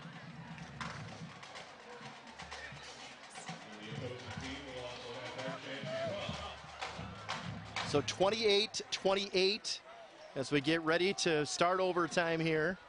We thank you for joining us live here from Flynn Memorial Stadium in Quincy. It's been close all the way. The largest lead for either team was Sterling up 8 at 21-13. Sterling has never trailed in this one tonight. Golden Warriors on offense first here in the first overtime.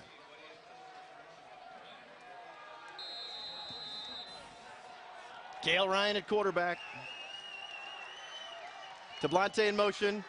Tablante was the man trying to draw the attention of the defense away, and Cale on first down takes it right down to the goal line. Going to mark it at the 1. So it'll be exactly what you want on first down there. Second down goal to go here. Sterling up to the line of scrimmage, ready to go. Cale Ryan fighting forward, and he's going to be brought back. He didn't get in. We're going to mark him down at the 1, no gain. Maybe a little inside the 1. So 3rd and goal. No clock here in overtime. Let's get it here. Let's not go to 4th.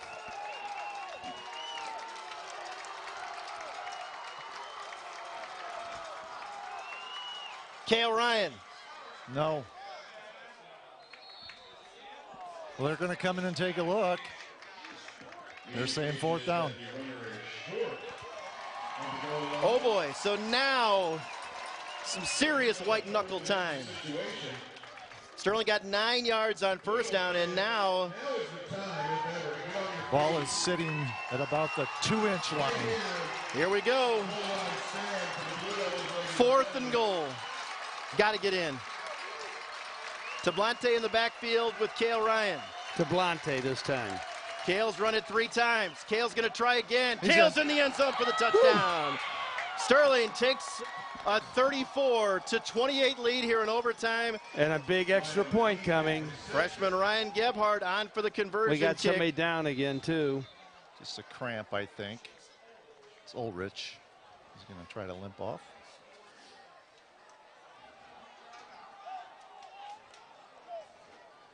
173 yards rushing for Cale Ryan and 3 touchdowns. Making a bid. No doubt about it. So Lance Wren is the long snapper. The holder is Dylan Ottens. Freshman Ryan Gebhardt. Any butterflies in his stomach right now? Trying to put his team up by 7 in overtime. Snap, place, kick, was off. no good. No good.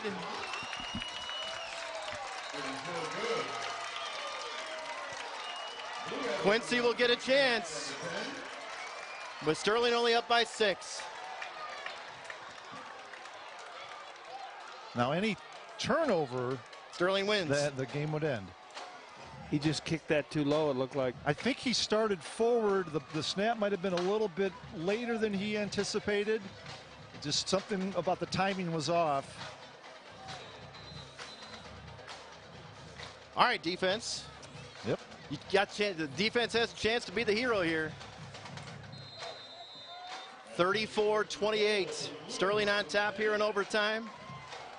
Braden Little has passed for 273 yards. He's got weapons galore around him here. They're going to hand off to Jarius Rice. Coming to the near side, cuts back, and he's going to be pushed down after a gain of about 3. They might give the ball to him 4 times. Jarius Rice was the young man who returned the kickoff for a touchdown to tie the game at 28 that forced overtime. The line of scrimmage now the 6. Oh, for a bad snap.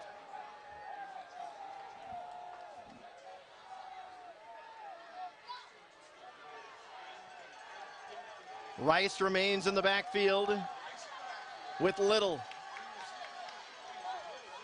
And it's going to be Rice again. Rice is going to be stood up and pushed back. They might have given him the 4-yard line. No, Third down. 3, yep. Third down goal to go here in overtime. 3-yard line. That's what we have to face. Third down.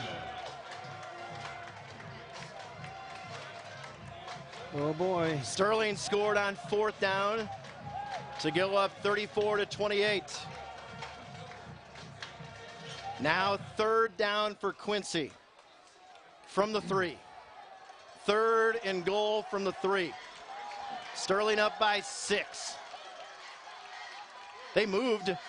They give it to Quince.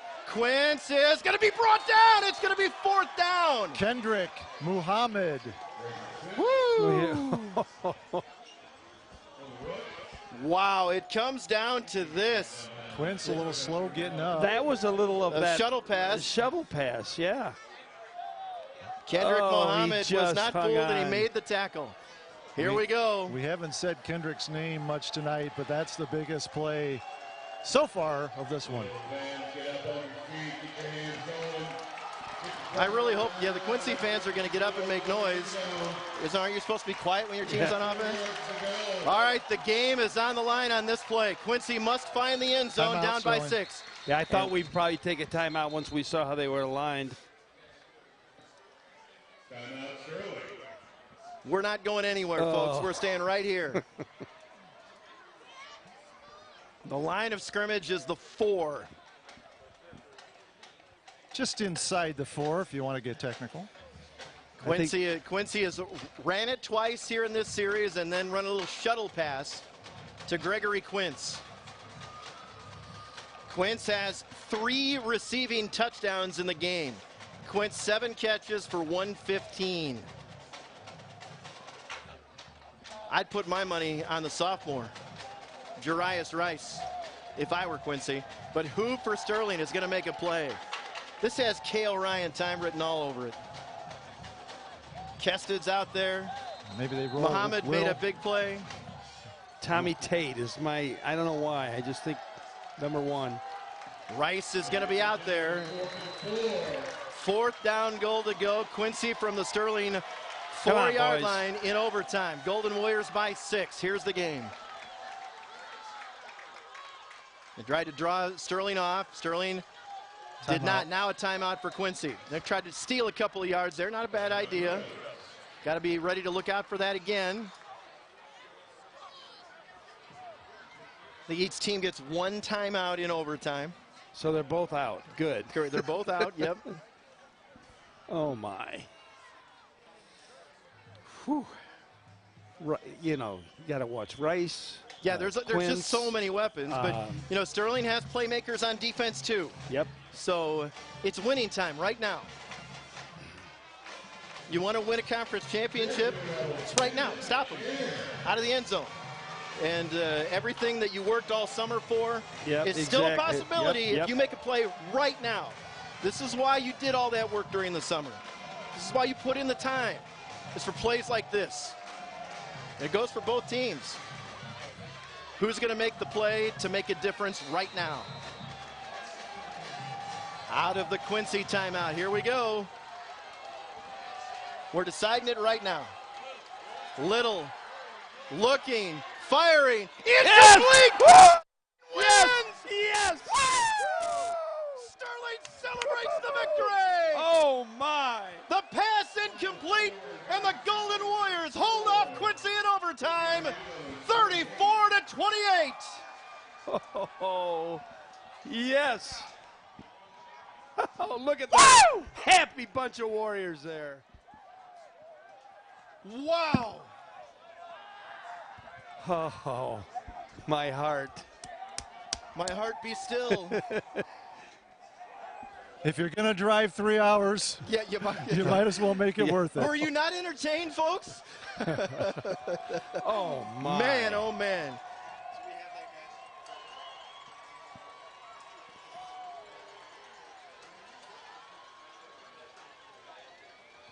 Wow. Here is the game-winning play. Little in the end zone, trying to get it to Medemeyer. He was open. Pass overthrown. Medemeyer begging for pass interference. No can do. Wow.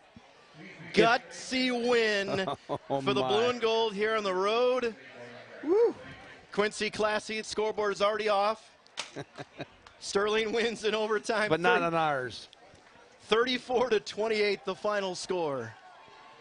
Golden Warriors stay undefeated in Western Big Six play with a thrilling overtime win tonight here in Quincy. All right. Stick around, folks. We have got the Frank's Repair Golden Warrior postgame report coming up from Quincy next. This message from Toro is brought to you by the fine folks at Frank's Repair, 405 Ash Avenue in Sterling, an authorized Toro dealer. Hood scoops and air intakes are nothing new to sports cars, but it took the engineers at Toro to bring exclusive Vortex technology to the high-performance Toro Recycler lawnmower. The Vortex technology turbo boosts the air whirling inside the deck and maximizes the cutting, recycling performance, and bagging efficiency. The more airflow, the more vacuum effect beneath the cutting deck. This suction causes grass to stand up straight. Then, our atomic blade cuts cleanly through the grass, and the clippings are pulled into the swirling mini tornado under your Toro mower. Brinks in downtown Sterling is proud to be a sponsor of the Sterling Golden Warriors, and they wish all the Golden Warrior teams a great season. Stop by Brinks for lunch or dinner. Taco Tuesday special is 3 tacos for just $5. Thursday, pork tenderloin sandwiches are just $8. Northern Illinois Home Medical Supply is your #1 local choice for durable medical equipment and supplies, with locations in both Sterling and Dixon. We carry a wide variety of retail items such as bath aids, walkers, canes, seat lift chairs, power scooters, rental of oxygen, hospital beds, wheelchair, and sleep therapy. If we don't have it, we'll do our best to try and get it. We accept Medicare, Medicaid, and most insurances. Our customer service is top-notch and comes to you with compassionate and professional services. For all your healthcare needs, check out Northern Illinois Home Medical Supply, where our customers come first. Car trouble? Here at the Luce family-owned network of Napa Auto Parts stores, we've got the answer. We've got all the parts you need to get you back up and running and ready to take on tomorrow's adventures. For all of you DIYers out there, we know you want the best parts and the best prices, and we have been delivering the best to our loyal customers for nearly 30 years. Speaking of the best, our veteran, expert staff members are here and ready to use their Napa know-how to help you make the best decision every time. What started as a single store in Sterling in 1995 has grown to a 14-store network and distribution center centered right here in Northwest Illinois. Our business and our family has grown since 1995, but the customer-first mindset we started with remains a constant. We thank you for your support. Elroy, I'm not sure if you watch Big Bang Theory. Well, Sheldon Cooper. There's a meme out there of Sheldon Cooper where he's hyperventilating into a bag. That's the way I feel right now. What a win for Sterling here tonight. 34-28 is the final score. Newspaper reporters trying to steal John first, but John knows the deal here, and we're going to have Coach Schlemmer on here in just a second as Sterling knocks off Quincy by the final score of 34-28 in overtime. Coach Schlemmer, congratulations, my friend. Absolutely. That was a spectacular football game. It sure was. Wow. Mercy. That's a good one. And, man, I'm really proud of those kids over there because, things just sometimes when you get on the road like this in this league, you gotta find a way to win one. And, credit to them. They were able to do some really good things. And, we had some guys kind of get dinged up a little bit. And, we just found a man. But we had a lot of really good effort tonight. A lot of guys play really hard. But number 7, he kind of played Superman for us here. And that was pretty special. I think we're going to be talking about that performance for a while. But, for that whole crew and for everything that we did tonight, that was a good win.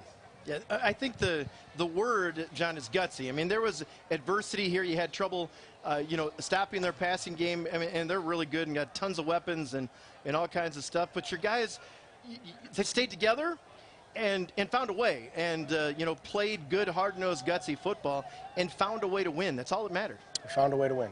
And that's a program win. We talked about in a couple of the huddles, kind of the off-season workouts that those guys put in and the little things that those guys do to be able to play in big-time games like this. And, when we come on the road, man, when the 3 charter buses from Sterling roll in, people get amped, man. We're going to get their best. And we took it tonight, man, and at times they were darn good. That's going to win some football games. So for us to be able to, find a way when it really mattered late in that fourth quarter and going in overtime, I mean, just guts and proud of those guys, man. That was a big one.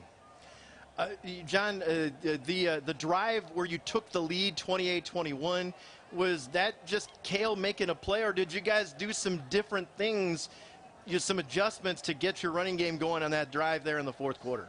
Coach Campbell and Coach Bailey upstairs, they did a really good job in kind of having some things to the backside with Cale running and our quarterbacks. And when you're not throwing the ball as well as you want to, like we didn't do tonight, and that's something we got to go back to work on. But when you're not doing it as well as you want to, it's one of those things where, you got to find a way, and we got to find our way in the run game. And, Cale was able to have a pretty good night for us. I'm glad number 7's on our team. Yeah. It's we've seen him do this twice now. Yeah. Excuse me.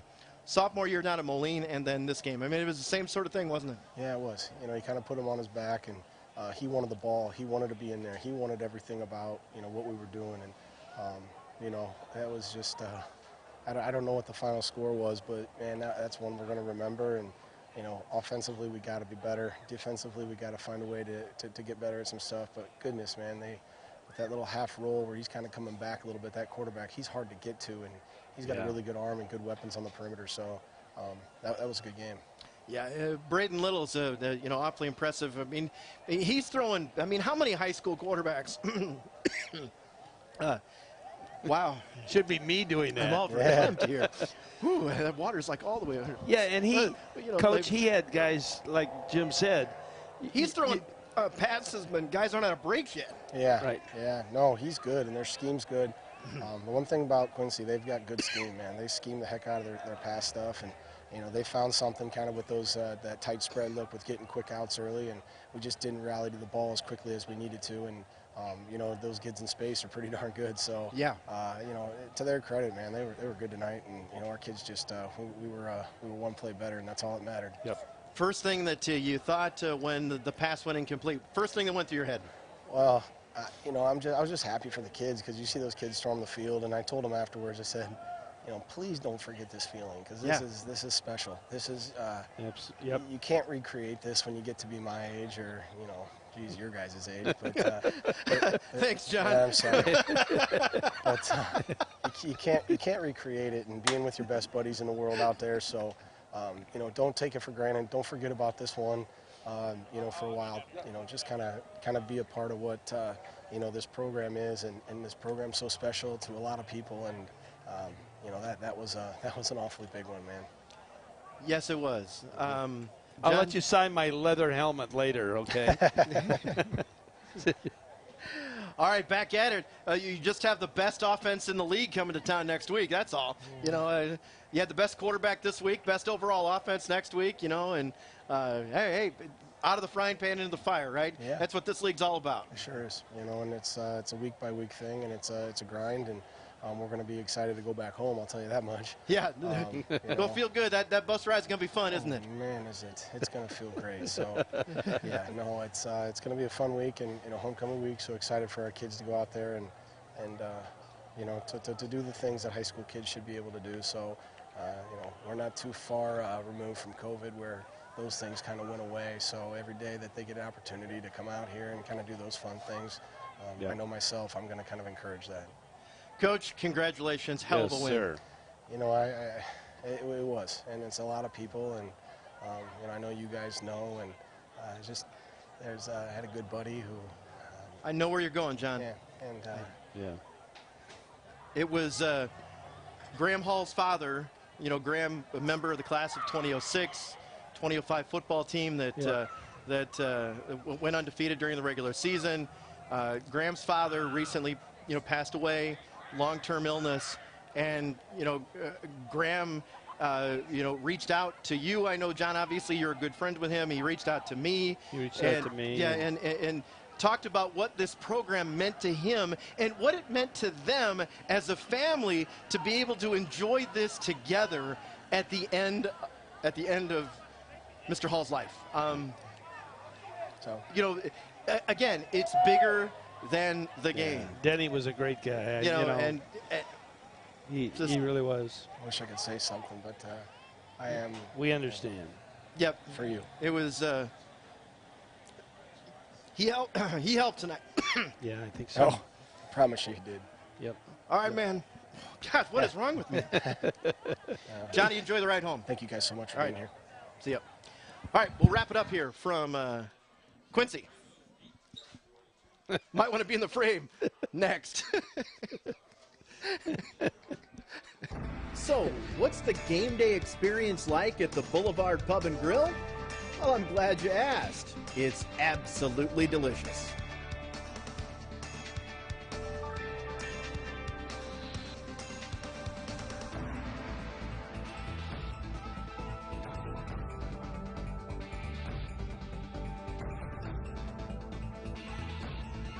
Every day is game day at the Boulevard Pub and Grill in Sterling.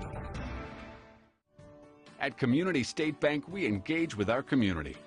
Whether you're looking to build your credit or build your business, Community State Bank is here to help. As a full-service bank, we have many services available to help you reach your goals. With our personal approach to service and our helpful bilingual staff in Sterling, banking with us has never been easier. Community State Bank, putting your hard-earned dollars to work locally.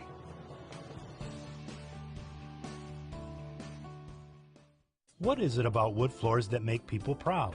Is it that they're sturdy, yet warm and cozy? Or do they just feel like they're making a statement about their home? Something that says, this is the place I choose to live my life to its fullest. At Brothers Flooring, we'll work with you to make sure your choice fits your lifestyle. From selection to installation and beyond, we're here to help you. Come check out the latest trends in wood flooring. Brothers Flooring, 1111 First Avenue, Rock Falls, and 1419 North Galena Avenue in Dixon, where you're one of the family. This message from Toro is brought to you by the fine folks at Frank's Repair, 405 Ash Avenue in Sterling, an authorized Toro dealer. Hood scoops and air intakes are nothing new to sports cars, but it took the engineers at Toro to bring exclusive Vortex technology to the high-performance Toro Recycler lawnmower. The Vortex technology turbo boosts the air whirling inside the deck and maximizes the cutting, recycling performance, and bagging efficiency. The more airflow, the more vacuum effect beneath the cutting deck. This suction causes grass to stand up straight. Then, our atomic blade cuts cleanly through the grass, and the clippings are pulled into the swirling mini tornado under your Toro mower. Hey, look, we have a full game. Am I in frame? Yeah, you are. Okay. You're good. Back here in Quincy, Sterling winning 34-28 in overtime. A look at the final team numbers right now.